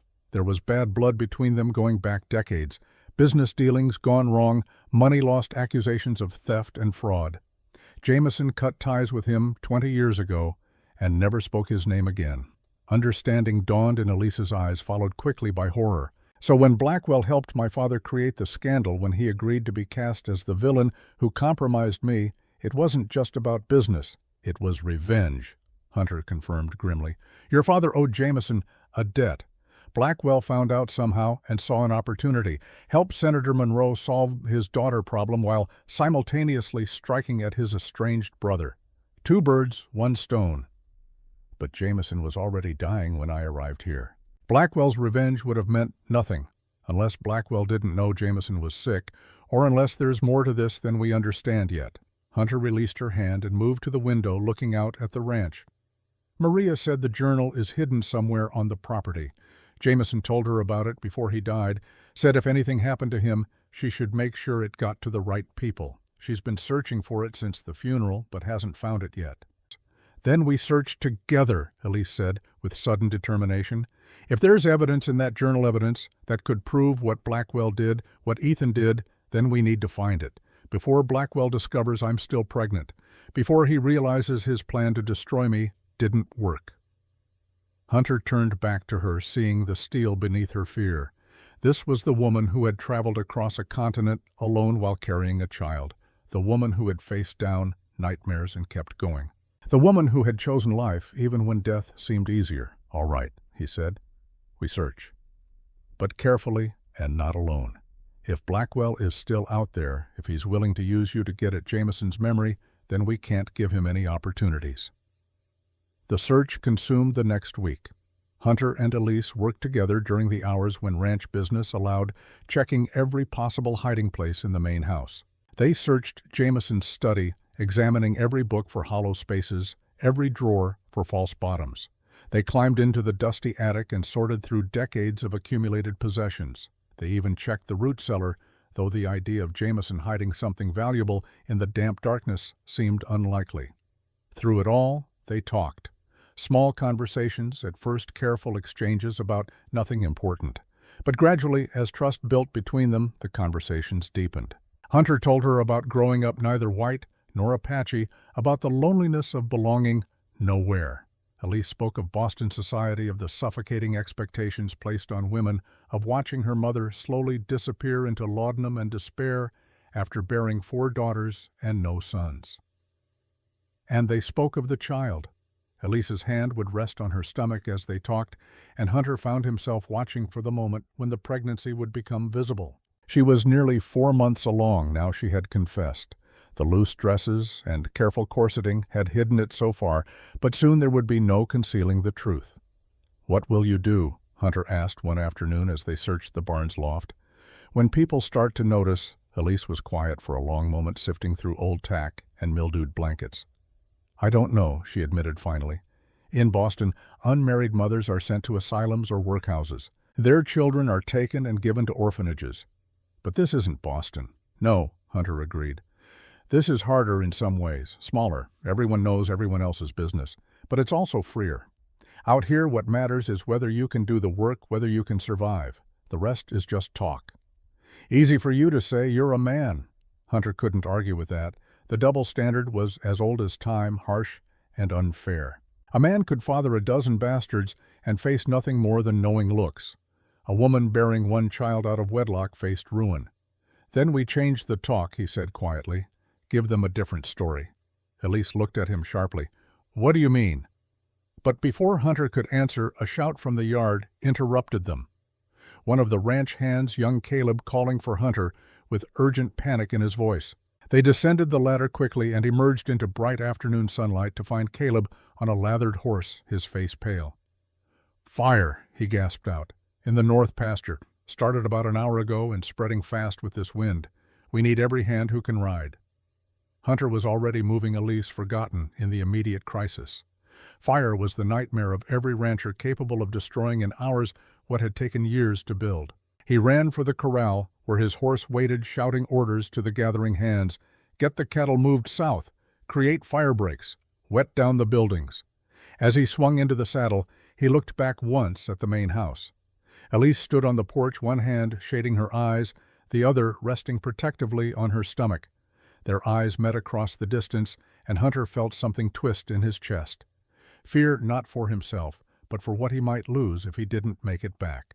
Then he was riding hard toward the smoke rising black against the blue sky, and there was no time for anything but survival. The fire was worse than Hunter had imagined. It had started in the driest section of the north pasture and was being driven south by a relentless wind, consuming grass and scrub with terrifying speed. By the time he reached the fire break, the hands were desperately trying to establish flames were already leaping 20 feet high in places, the heat so intense it hurt to breathe. For the next 6 hours, Hunter lost himself in the brutal work of fighting fire, beating at flames with wet blankets, digging trenches with shovel and pick, herding panicked cattle away from the advancing wall of heat. His world narrowed to smoke and ash, to the ache in his muscles, and the raw burn of his lungs, to the primal struggle between man and elemental destruction. It was near dusk when things took a darker turn. Hunter was helping Pete move a stubborn bull away from a burning fence line when dizziness suddenly washed over him. The world tilted his vision, swimming with black spots. He tried to call out, but his tongue felt thick, his words slurring into nonsense. The last thing he saw before darkness claimed him was Pete's shocked face reaching for him as he fell. He woke to the sound of voices arguing in hushed tones. His head pounded with a nauseating rhythm, and his mouth tasted of copper and ash. Consciousness returned slowly, reluctantly, bringing with it the awareness that he was lying on hard ground, his hands bound behind him. How long before he's fully awake? That was Ethan's voice, cold and controlled despite the circumstances that should have had him in jail. Another few minutes. A second voice, unfamiliar and cultured, Eastern accent, educated tone. The dose wasn't large, just enough to incapacitate him while we handled the girl. Hunter's eyes snapped open. He was in a small cabin he didn't recognize, sparsely furnished and clearly abandoned. Through the single window he could see the orange glow of fire in the distance. Late evening, then. He had been unconscious for hours. Ethan stood near the door, and beside him was a man Hunter had never met, but recognized instantly from Elise's description. Richard Blackwell. Older than Jameson would have been, with silver hair and the kind of face that had probably been handsome once, but had soured with age into something mean and petty. "Awake at last," Blackwell said, noticing Hunter's open eyes. "Good. I wanted you conscious for this part." "Where is she?" Hunter's voice came out as a rasp, his throat raw from smoke inhalation. "The girl's safe enough for now. We have questions for her, you see. Questions about what she told people, what evidence she might have shared. Once we're satisfied she kept her mouth shut, well, then we can discuss what happens next." Hunter tested his bonds, but whoever had tied them knew their business. The rope was tight enough to cut off circulation, strategically positioned to prevent any leverage. He forced himself to stay calm, to think tactically, despite the fear clawing at his chest. "You won't get away with this," he said, the words cliché, but true. "Sheriff Dawson knows about Ethan. There's an investigation. An investigation that will conclude the unfortunate Hunter Calloway died heroically fighting a fire while the disturbed woman he was protecting fled into the wilderness in her madness and perished." Blackwell smiled cold as winter stone. Tragic, really, but these things happen on the frontier. The fire was deliberate. Of course it was. Did you think we'd let you search for Jameson's journal indefinitely? We needed a distraction, something to occupy you while we retrieved the girl. Fire seemed poetic, given how much Jameson loved this ranch. Watching it burn would have destroyed him if he were still alive to see it. The casual cruelty in Blackwell's voice ignited rage in Hunter's chest, hot and consuming as the flames outside. But he forced it down, channeled it into focus. Elise was alive. That was what mattered. As long as she lived, there was hope. "What did Jameson do to you?" Hunter asked, trying to buy time. "What wrong was so terrible you'd spend 20 years plotting revenge?" Something flickered in Blackwell's eyes. Old pain never quite healed. "He stole from me. Not money, though there was that too. He stole my father's love, my inheritance, my place in the world. Our father was a hard man who believed in primogeniture. Everything went to the eldest legitimate son. That was Jameson. I got nothing but a pittance and orders to make my own way. So you did? Built a fortune in Boston. Became a respected businessman. Built on resentment and the burning need to prove I was better than the brother who got everything handed to him." Blackwell's face twisted with old bitterness. "And when I finally had the chance to hurt him, to take something he valued, I took it. Senator Monroe's debt gave me the perfect opportunity. His daughter was already a problem pregnant with some poor student's bastard. I simply offered a solution that served my purposes as well as his." Hunter's blood ran cold. "You knew about the pregnancy before the scandal." "Of course I knew. I made it my business to know everything about Monroe's family, given how much he owed Jameson. The girl tried to hide it, even tried to end it at some disreputable clinic in New York, but she couldn't go through with it. So her father and I concocted the scandal, sent her west to Jameson, with the expectation that distance and disgrace would solve the problem naturally. But she kept the child." "An unexpected complication," Blackwell acknowledged. "One we're here to correct." The door opened then, and Ethan entered, dragging Elise behind him. She was conscious, but barely, her face pale as death, her dress torn and stained, dark at the hem, with what Hunter realized with horror was blood. Her eyes met his, and in them he saw agony that had nothing to do with physical pain. "The baby," she whispered, and Hunter understood. She was losing it. The stress, the fear, whatever rough treatment Ethan had subjected her to, it was causing her body to reject the pregnancy. And from the amount of blood, it was happening fast. "Let her go," Hunter said, his voice deadly calm. "She needs a doctor. Whatever you want from me, whatever information you think I have, I'll give it. Just let her get medical help." Blackwell studied him with clinical detachment. "You love her. Interesting. I wouldn't have thought a half-breed foundling capable of such refined emotion." The slur barely registered. Hunter's entire focus was on Elise, on keeping her conscious, keeping her alive. "Please, she's dying." All the more reason to let nature take its course. The child was the complication. Once it's gone and the girl is too weak to cause trouble, we can arrange a quiet ending. Perhaps she simply bled out in this cabin while you were tied up helplessly watching. Tragic, but these things happen. Rage finally broke through Hunter's control. He lunged forward despite his bonds, got one leg under him before Ethan's boot caught him in the ribs and sent him sprawling. Pain exploded through his chest, but he barely felt it too focused on Elise, crumpling to the floor, too focused on the spreading stain beneath her. Then the door crashed open, and Sheriff Dawson filled the frame gun, drawn 3 deputies behind him. "Nobody move," the lawman commanded. His eyes took in the scene, Hunter bound on the floor, Elise bleeding, and semi-conscious, Ethan and Blackwell frozen in shock. "Richard Blackwell and Ethan Jameson, you're under arrest for kidnapping, arson, and attempted murder." What followed happened in a blur. The deputies secured Ethan and Blackwell while Dawson cut Hunter's bonds. Hunter crawled immediately to Elise, cradling her as gently as his shaking hands allowed. "Doc's outside," Dawson said. "Maria Socorro found us, told us what was happening. Smart woman, that one. Had us following at a distance while you were drugged and dragged out here." The doctor, a grizzled man named Patterson, who served the territory's scattered ranches, examined Elise quickly there on the cabin floor. His face was grim. "She's miscarrying. Nothing to be done about that now except get her somewhere clean and try to minimize the bleeding. There's a clinic in town, about an hour's ride. We need to move fast." They transported her in a wagon, Hunter holding her the entire way while Patterson worked to slow the hemorrhaging. Elise drifted in and out of consciousness, sometimes lucid enough to speak, sometimes lost to pain and shock. "I'm sorry," she whispered during one lucid moment. "I'm so sorry." "You have nothing to be sorry for," Hunter told her fiercely. "None of this is your fault. None of it." But she shook her head weakly. "I lied about the baby. About when?" "About everything. Rest now. We'll talk later." "No, you need to know." Her fingers clutched at his shirt with desperate strength. "It wasn't 10 weeks in Boston. It was earlier, in New York. The letter in the box, I forged the date. Made it seem more recent than it was because I was ashamed." Hunter smoothed her hair back from her sweaty forehead. "It doesn't matter." "It does. Because I went to that clinic not just to end it. I went because I wanted to.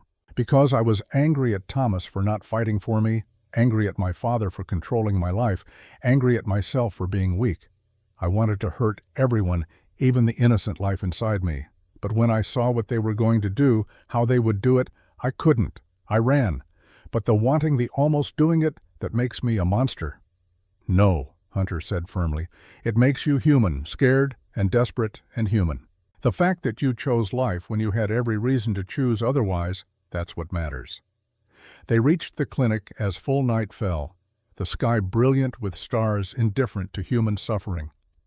Patterson and his nurse took Elise immediately into the surgical room, and Hunter was left to wait in the small anteroom pacing like a caged animal. Maria appeared after an hour, bringing coffee and bread that Hunter couldn't eat. She sat with him in silence, her presence comforting in ways words could never be. "The fire," Hunter asked finally. "Contained. Lost about 50 acres and maybe a dozen head of cattle. Could have been much worse." "And Ethan Blackwell, in jail. Dawson says there's enough evidence now with their own confessions to hang them both." Maria paused. "The journal, we found it. Jameson hid it in the one place Ethan would never think to look. In your cabin, Hunter. Under a loose floorboard beneath your bed. He knew you'd inherit it, along with everything else. Knew you'd find it eventually." Hunter absorbed this information numbly. The journal, the evidence, the vindication of Jameson's memory, all of it seemed distant and unimportant compared to what was happening behind the surgical door. It was nearly dawn when Patterson finally emerged, his apron stained and his face exhausted.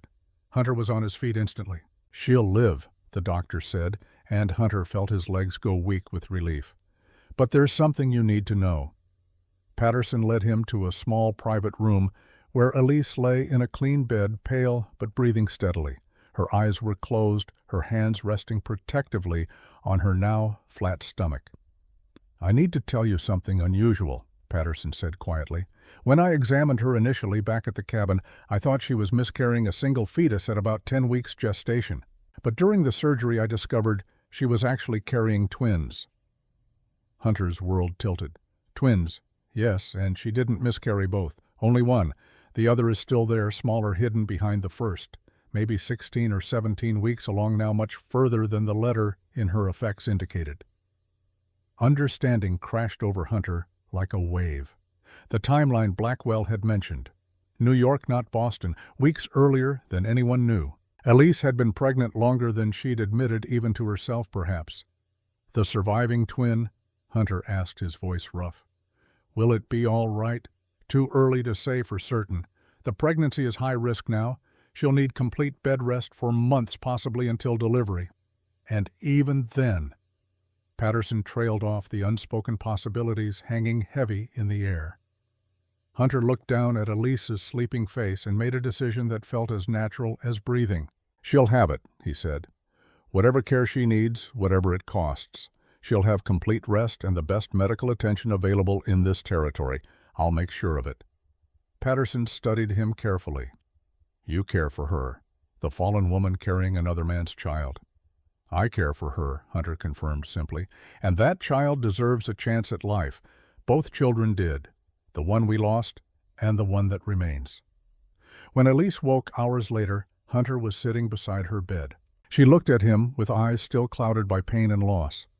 "The baby," she whispered. "There were two," Hunter said, gently, taking her hand. "Twins. We lost one. But the other is still there, still fighting, just like you." Tears slipped down her cheeks silently. "I don't understand. How did I not know?" "Sometimes things hide in plain sight. Sometimes what we think we know isn't the whole truth." Hunter squeezed her hand carefully. "But this is what I know now. You're alive. The child is alive. And whatever comes next, we'll face it together. Why?" The question came out broken. "Why would you bind yourself to this, to me and my mistakes and this impossible situation?" Hunter thought about all the reasons. The promise to Jameson. The connection he felt to this woman who understood loneliness and fear as intimately as he did. The child that deserved a father who wanted it even if biology said otherwise. The simple fact that somewhere in the past weeks he had fallen in love with her quiet strength and refused spirit. "Because," he said finally, "I think we were both sent here as punishment, you by your father, me by fate. But sometimes punishments become blessings. Sometimes the hardest roads lead to places worth reaching, and I'd rather walk that hard road with you than take an easy one alone." Elise's fingers tightened on his. Outside the window, dawn was breaking over the New Mexico territory, painting the sky in shades of hope and promise. Somewhere in town, Ethan and Blackwell sat in cells awaiting justice. Somewhere at the Rocking J, a ranch waited to be rebuilt from fire and betrayal. But here in this small room, two damaged souls looked at each other and saw possibility. Not the destruction of their pasts, but the foundation of their future. Built on truth instead of lies, on choice instead of obligation, on love that had been tested by fire and emerged stronger than before. The weight of mercy, Hunter thought again. Heavy, yes, but together they were strong enough to carry it. The morning after Ethan's arrest should have brought relief, but it brought chaos instead. Hunter was checking the fire damage in the north pasture when Sheriff Dawson rode up hard, his face grim. "Ethan escaped," the lawman said without preamble, "during transport to the territorial prison. Had help, looks like.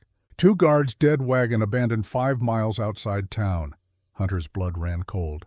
"When?" "Last night. We've got search parties out, but he knows this territory better than most. He'll hole up somewhere, wait for his moment." Dawson's expression darkened. "A man like that, he's got unfinished business. He'll come back." The sheriff had been right to worry, though it would take weeks before they understood just how right. In the immediate aftermath, Hunter moved Elise from the clinic back to the ranch where he could protect her personally. She remained confined to the converted study downstairs, too weak from blood loss and the trauma of miscarriage to do more than rest. For 4 months, the ranch existed in a suspended quiet, as if holding its breath, waiting for Ethan's inevitable return.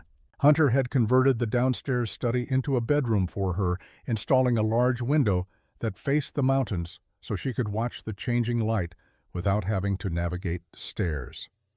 The trial of Ethan Jameson and Richard Blackwell concluded in late autumn with the efficiency of frontier justice.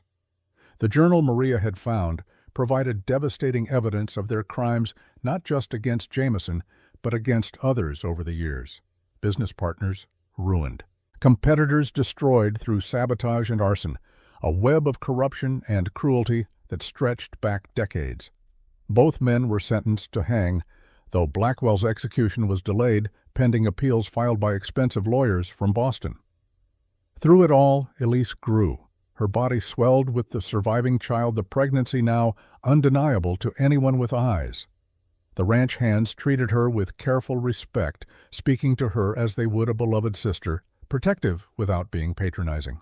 Maria fussed over her nutrition and rest with the dedication of a general planning a campaign, and Hunter was simply there. Every morning before riding out, every evening after work, and often during the day when he could steal moments from the endless demands of the ranch. They talked during those long, quiet hours, not just surface conversation now, but the kind of deep, honest exchange that comes when two people decide to truly know each other. Hunter told her about his childhood, about the white family that had raised him with grudging duty rather than love, about discovering his Apache heritage and feeling it like both a gift and a curse. About his mother Ayanna, whose face he barely remembered, but whose absence had shaped every day of his life. Elise spoke of Boston, of a mother slowly dying from laudanum addiction while her father built political empires, of sisters she had loved but never quite understood, girls who fit perfectly into society's expectations while Elise chafed against every restriction, of Thomas Brennan and the naive belief that love could conquer class and circumstance, of the moment in that New York clinic when she had looked at the instruments and realized she would not destroy the life inside her, even if keeping it meant destroying her own.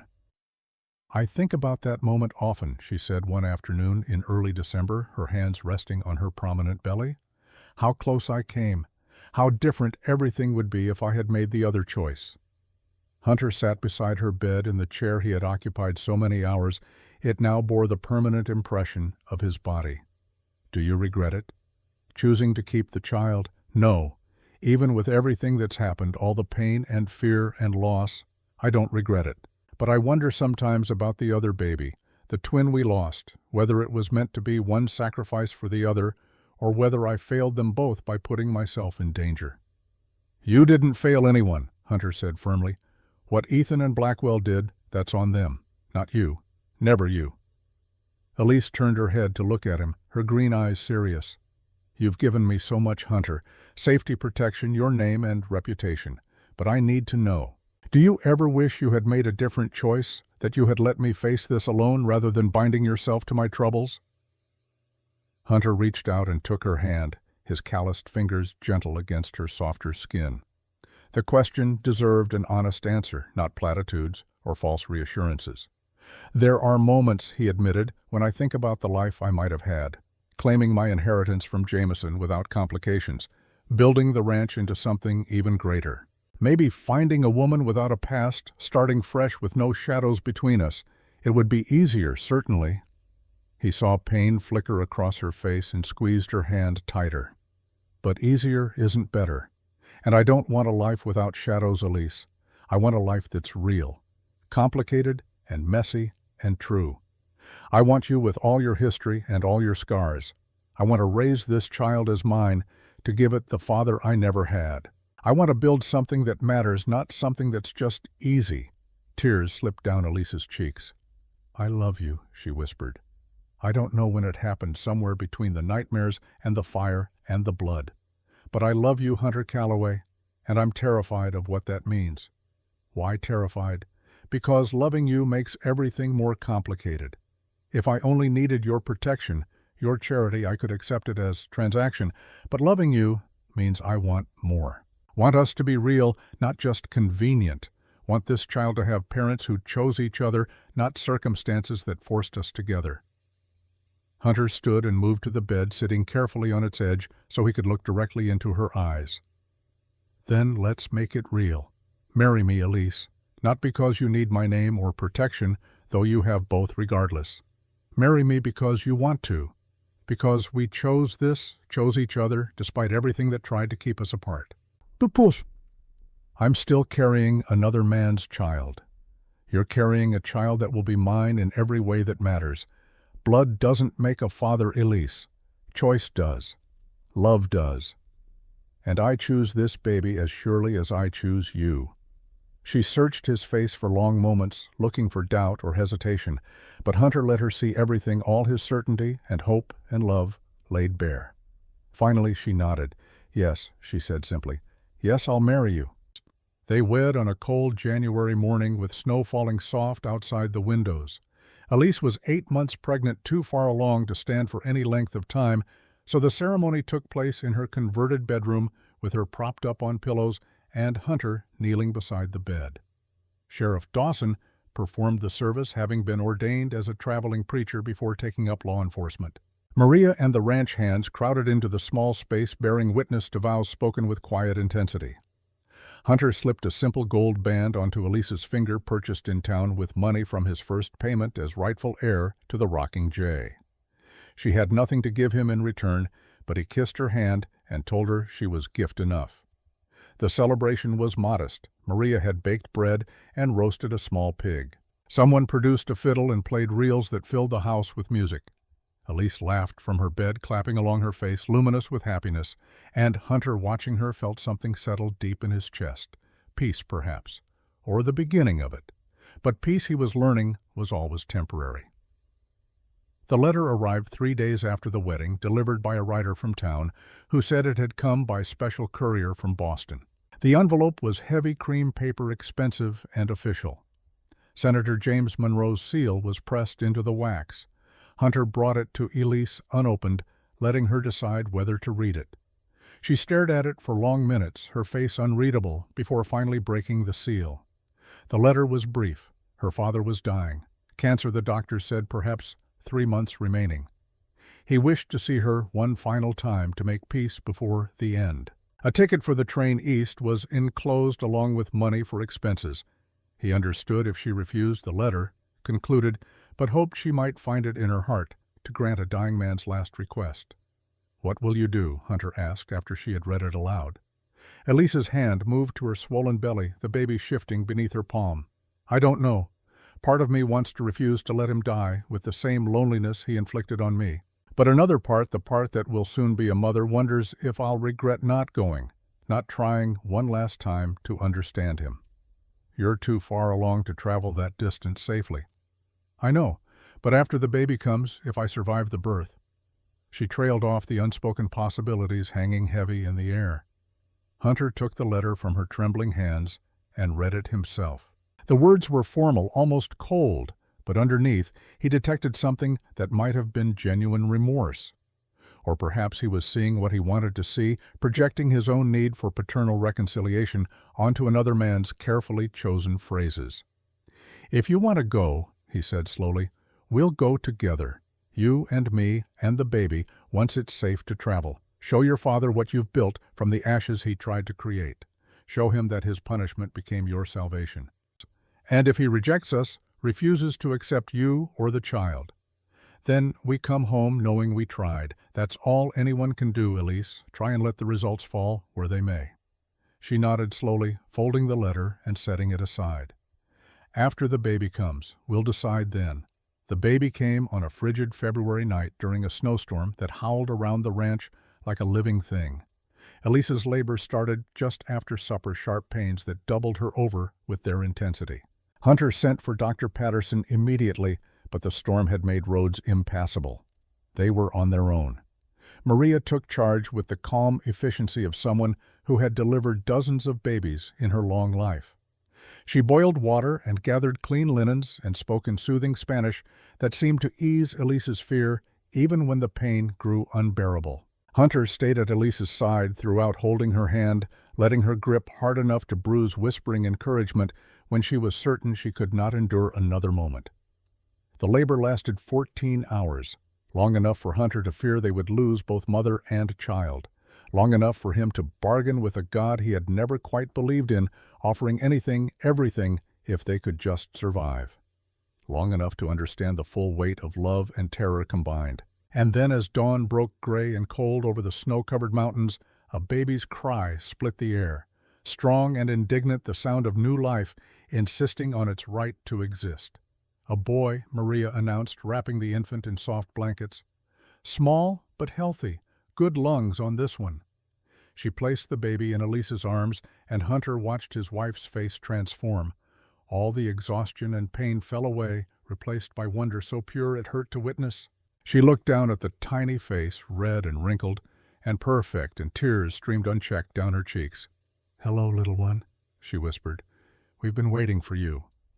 Hunter leaned close, looking at the child who would be his son in every way that mattered. The baby had a shock of dark hair and eyes that might have been blue or might have been brown in the uncertain light. His features were still forming, impossible to say, yet who he might resemble. But when one tiny fist escaped the blankets and wrapped around Hunter's finger with surprising strength, something fundamental shifted in Hunter's understanding of himself. This was his son, not by blood, perhaps, but by choice and love and the vows he had spoken 3 weeks earlier. This child would carry his name, learn his values, inherit everything Hunter could give him. And Hunter would spend the rest of his life making sure the boy never doubted he was wanted, chosen, loved beyond measure. "What should we name him?" Elise asked softly. They had discussed this during the long months of waiting. Hunter had suggested names from his Apache heritage, wanting to honor the mother he had barely known. But Elise had other ideas. "Samuel," she said, now looking up at Hunter, "for the prophet who was dedicated to service before he was even born. And Thomas as a middle name, for the man who gave him life, even if he won't be here to raise him." Hunter tensed at the mention of Thomas Brennan, the ghost that haunted their happiness. But Elise reached out and touched his face gently. Not to honor Thomas, the man who was too weak to fight for what mattered, but to honor the truth. This child deserves to know where he came from, even if it's not where he belongs. Samuel Thomas Lawson, a name that tells his whole story. "Lawson," Hunter repeated, his voice rough with emotion. "You're giving him my name." "Our name," Elise corrected. "He's ours now, Hunter, ours to raise and protect and love. The circumstances of his conception don't change that." Hunter kissed her forehead gently, then the baby's. "Samuel Thomas Lawson, welcome to the world, son. We're going to do right by you. I promise you that." The weeks after Samuel's birth passed in a haze of sleepless nights and steep learning curves. Neither Hunter nor Elise had much experience with infants, and Samuel proved to be a demanding baby, colicky and restless. But gradually they found their rhythm. Hunter learned to walk the floor at 3 a.m, the baby draped over his shoulder, humming Apache lullabies his mother must have sung to him once. Elise discovered she could nurse while half asleep, her body adapting to the relentless demands of feeding. Maria helped when she could, but she was getting older, her joints stiff with arthritis. More often, Hunter and Elise managed alone, stumbling through parenthood with determination and love, making up for their lack of knowledge. It was during one of those long nights, both of them awake with a fussy Samuel, that Elise brought up Boston again. "The letter from my father. I've been thinking about it." Hunter shifted Samuel to his other shoulder, patting the baby's back rhythmically. "And I want to go, not for him, really, but for me. I need to close that chapter to face him one last time and show him I survived despite his best efforts to destroy me. It's a hard journey with an infant. I know, but I think it might be important for Samuel to meet his grandfather, even if the man doesn't deserve the title, for my father to see what his scheming actually created, a family, love, something real and good that came from his attempts to control and manipulate."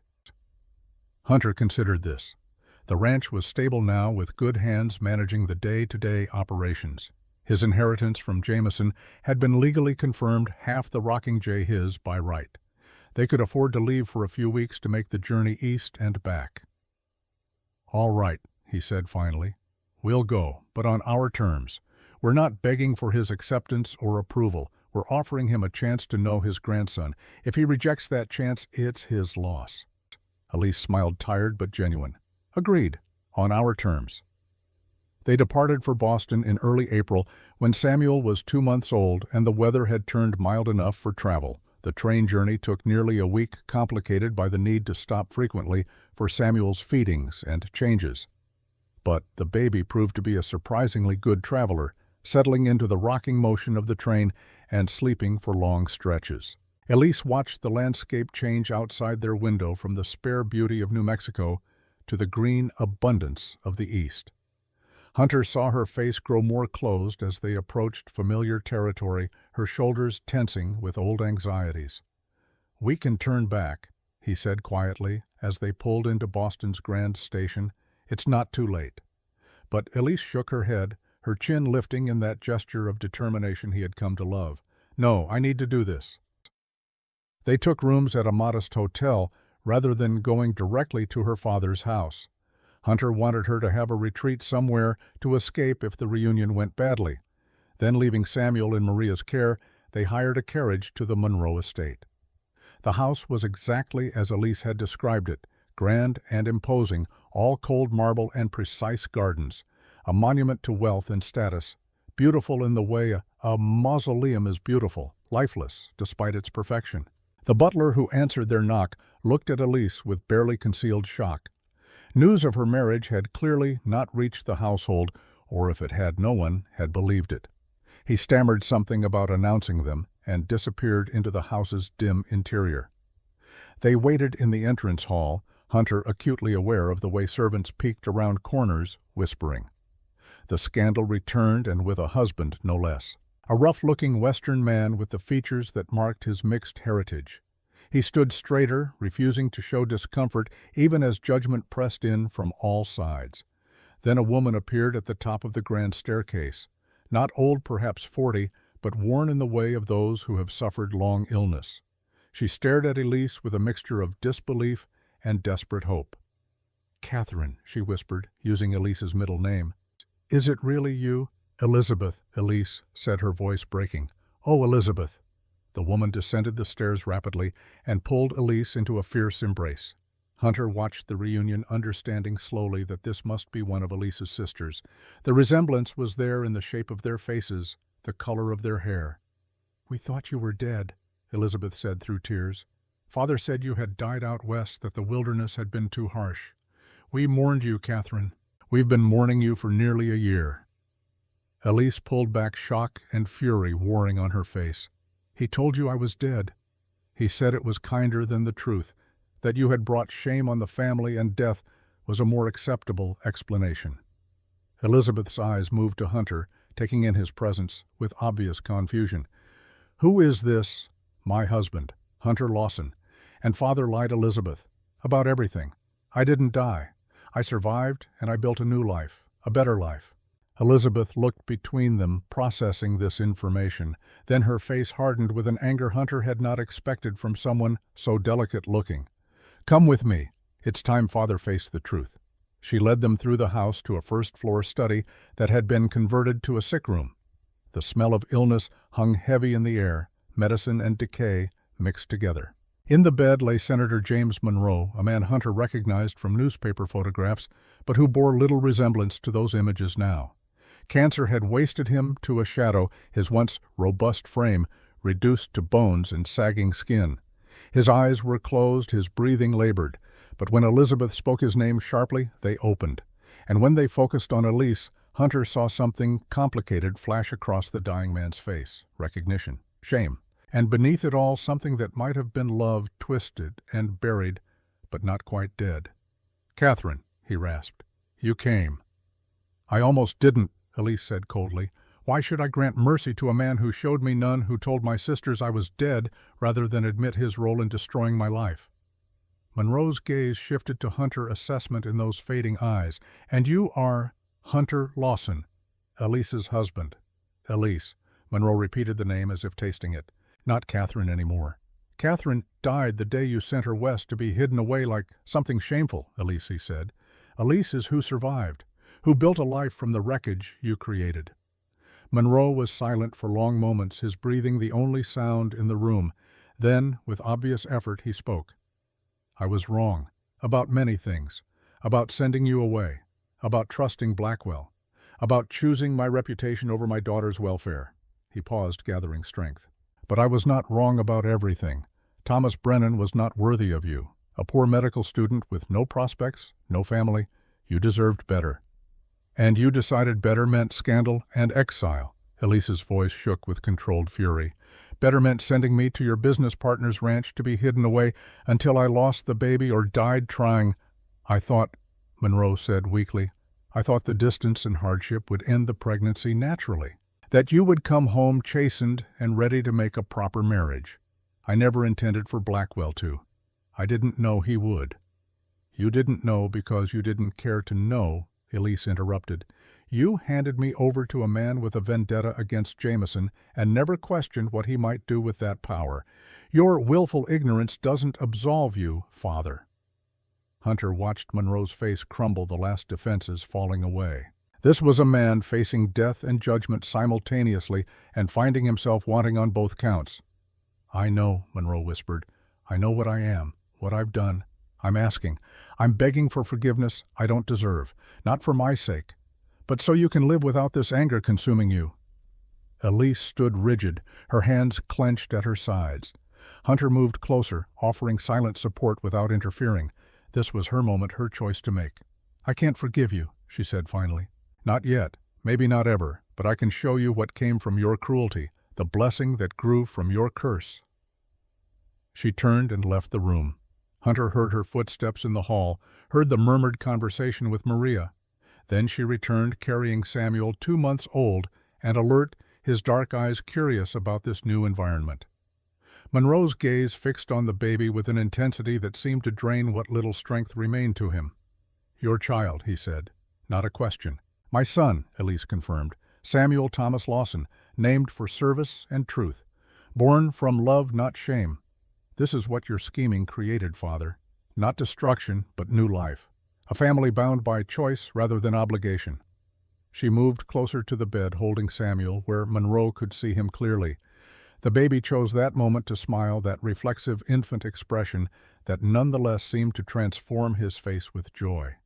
"He has your eyes," Monroe said, his voice barely audible. "Your mother's eyes, the green that skips generations."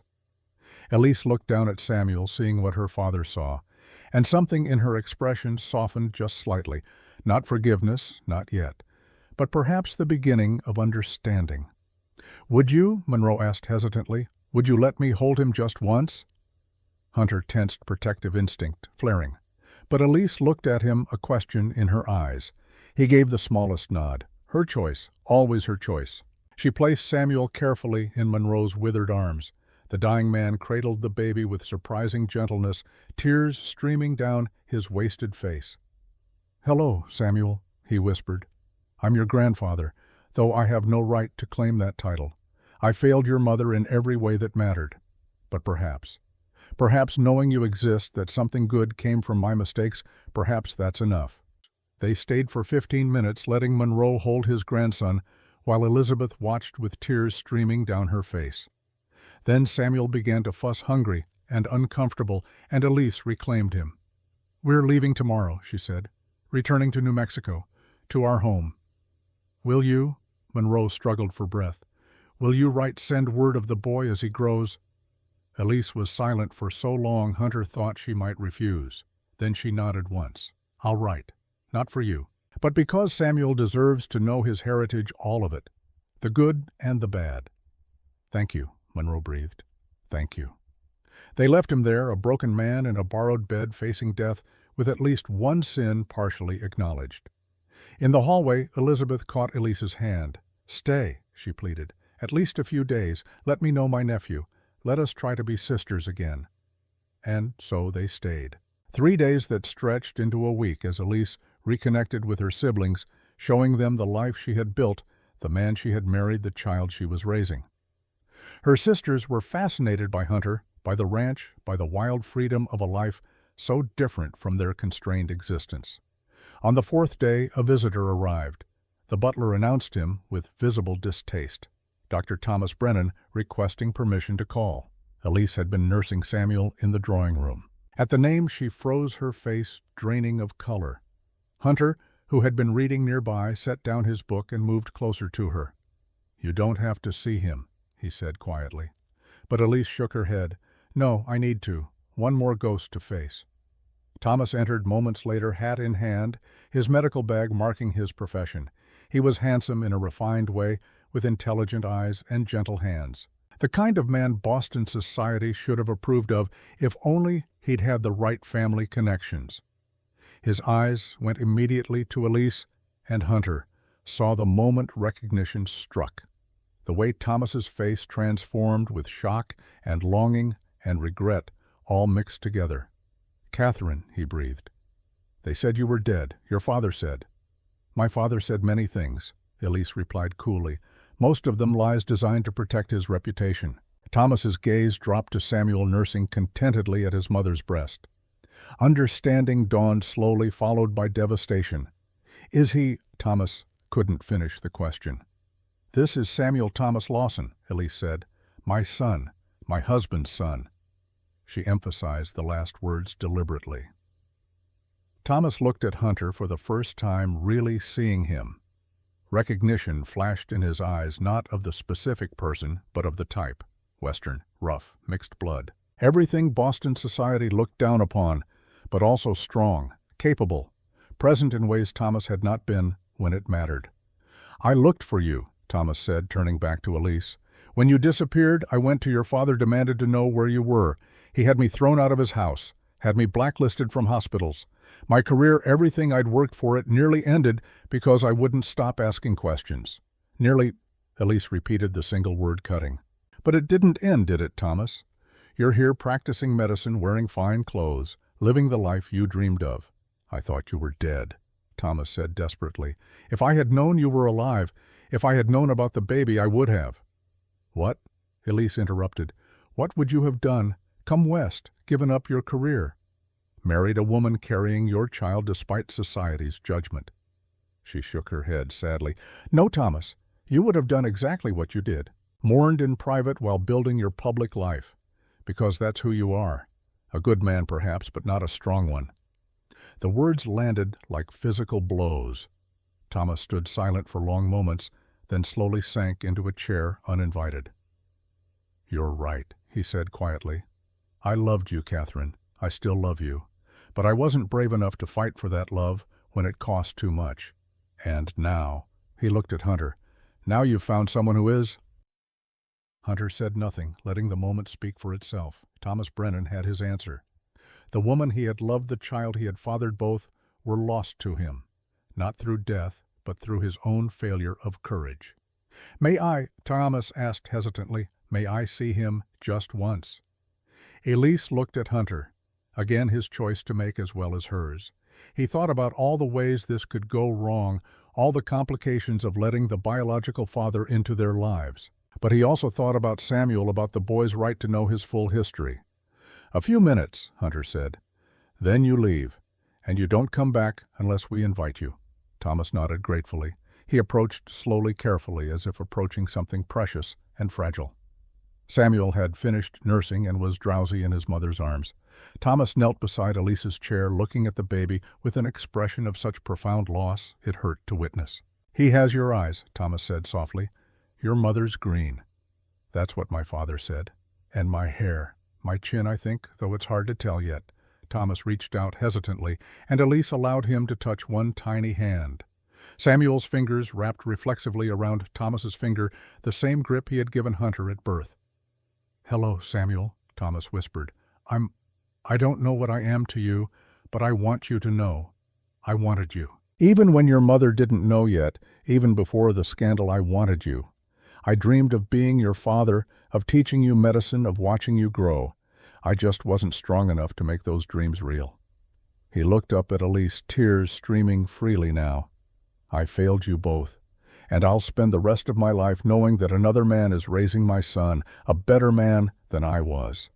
But I want you to know, Samuel, I want you to know that you were wanted, that you were loved before you were even born, that my failure doesn't diminish your worth. Then he released the baby's hand, stood, and addressed Hunter directly. Take care of them, the woman I loved, and the child I'll never know.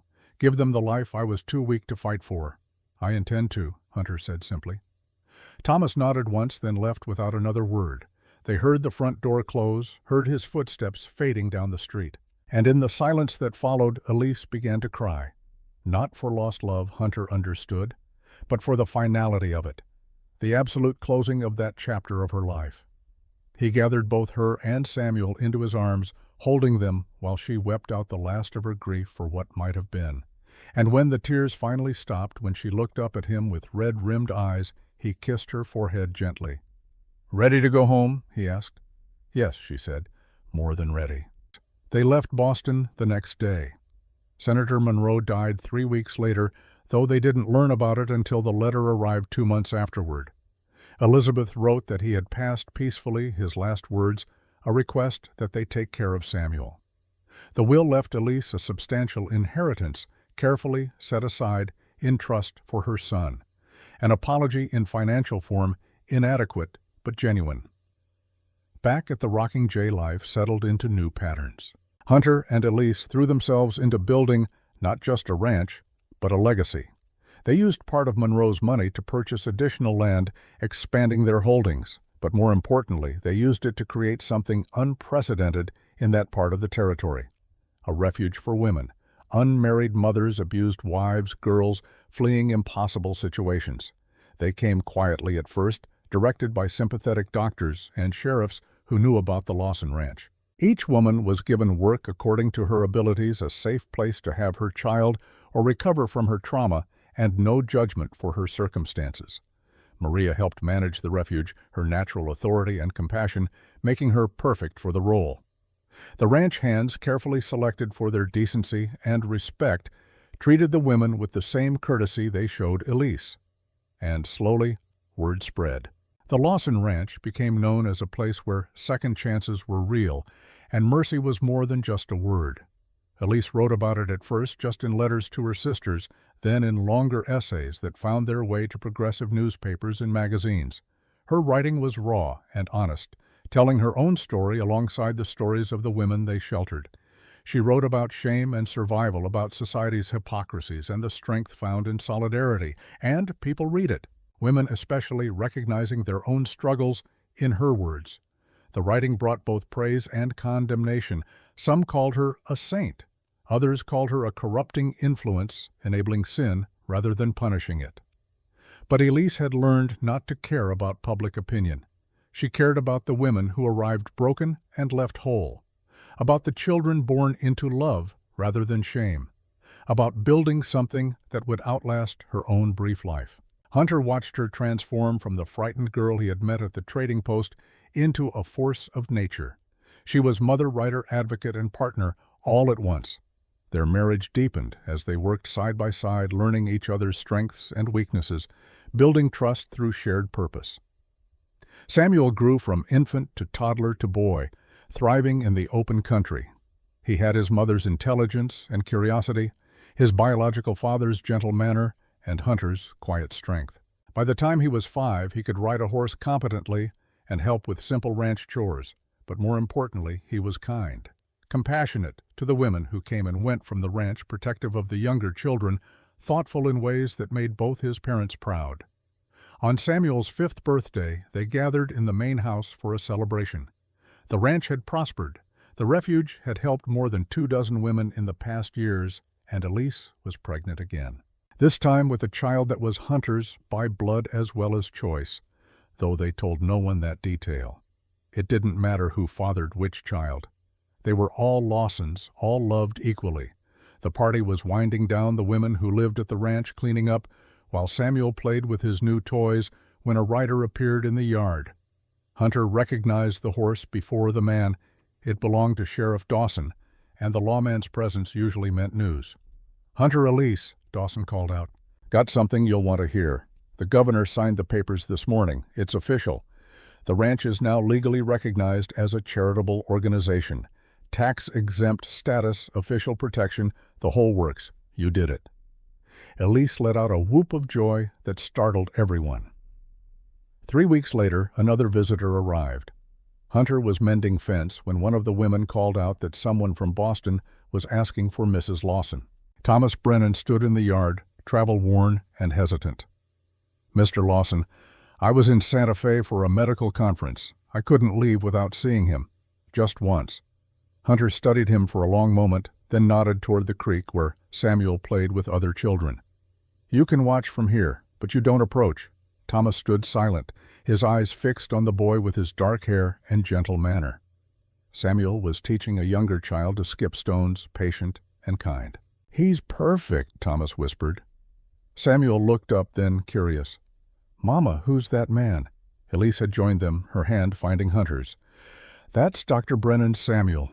He knew me long ago." The boy waved politely, then returned to his game, the stranger already forgotten. Thomas turned to Hunter, tears in his eyes. "Thank you for giving him everything I couldn't. You're his father in every way that matters." He mounted his horse without another word and rode away. Hunter watched until he disappeared, then felt Samuel tug his hand. "Papa, come see what I built." And as Hunter let his son pull him toward the creek, he knew the last ghost had finally been laid to rest. The legal recognition meant security for the refuge, meant they could expand without fear of government interference. It meant legitimacy in the eyes of the law. That evening, after the celebration had truly ended, and Samuel was asleep in his room, Hunter and Elise sat on the porch they had built together. The same porch where they had stood 5 years ago, broken and uncertain. Now it felt like a throne, a place from which they surveyed not just land, but legacy. "Sometimes," Elise said softly, her hand resting on her swollen belly, "I think about that girl who arrived here 5 years ago, terrified and pregnant and convinced her life was over. And I can barely recognize her. "She's still there," Hunter replied, taking her hand. "Just stronger now, tempered by fire into something harder to break." "We both are." Elise turned to look at him, her green eyes serious in the lamplight. "Thank you, Hunter, for seeing something worth saving in that frightened girl, for choosing us when you had every reason to walk away."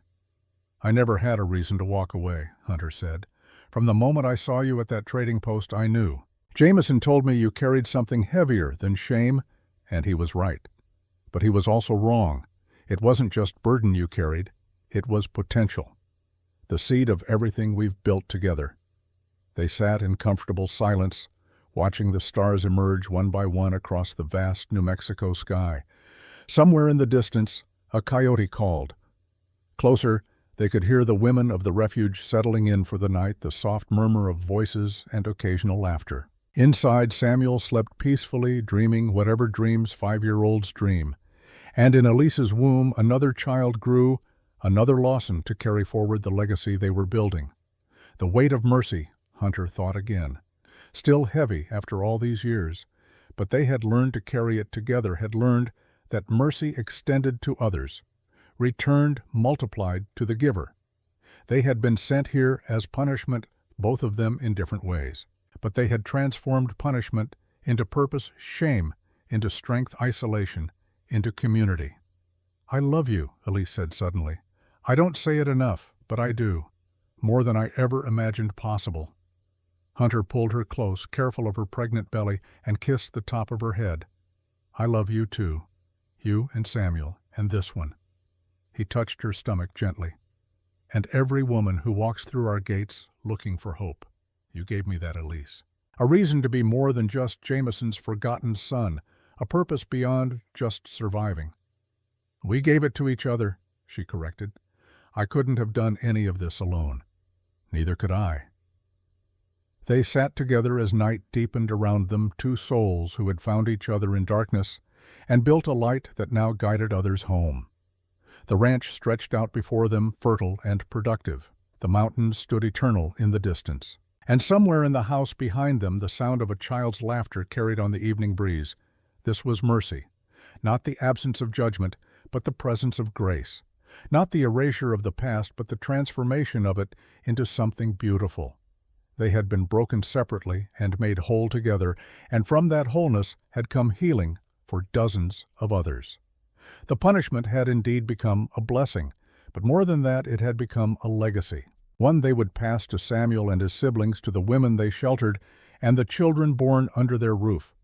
A legacy that said redemption was possible, that shame could be overcome, that love was stronger than any force arrayed against it. Hunter looked at his wife, at the life they had created from ashes and pain and determination. And for the first time in his 33 years, he felt completely, utterly at peace. "Welcome home," he whispered, though neither of them had gone anywhere. But Elise understood. She smiled and leaned into his embrace, her hand finding his and holding tight. "Welcome home," she echoed. And beneath the vast New Mexico sky, two people who had been sent west as punishment sat together in perfect contentment, knowing that they had found in each other exactly what they had been searching for all along. Not escape from their pasts, but the strength to face them. Not erasure of their scars, but the courage to wear them as badges of survival. They had carried the weight of mercy until it became light as air. And in doing so, they had learned the greatest truth of all, that love, real love, does not erase difficulty. It simply makes the burden worth carrying.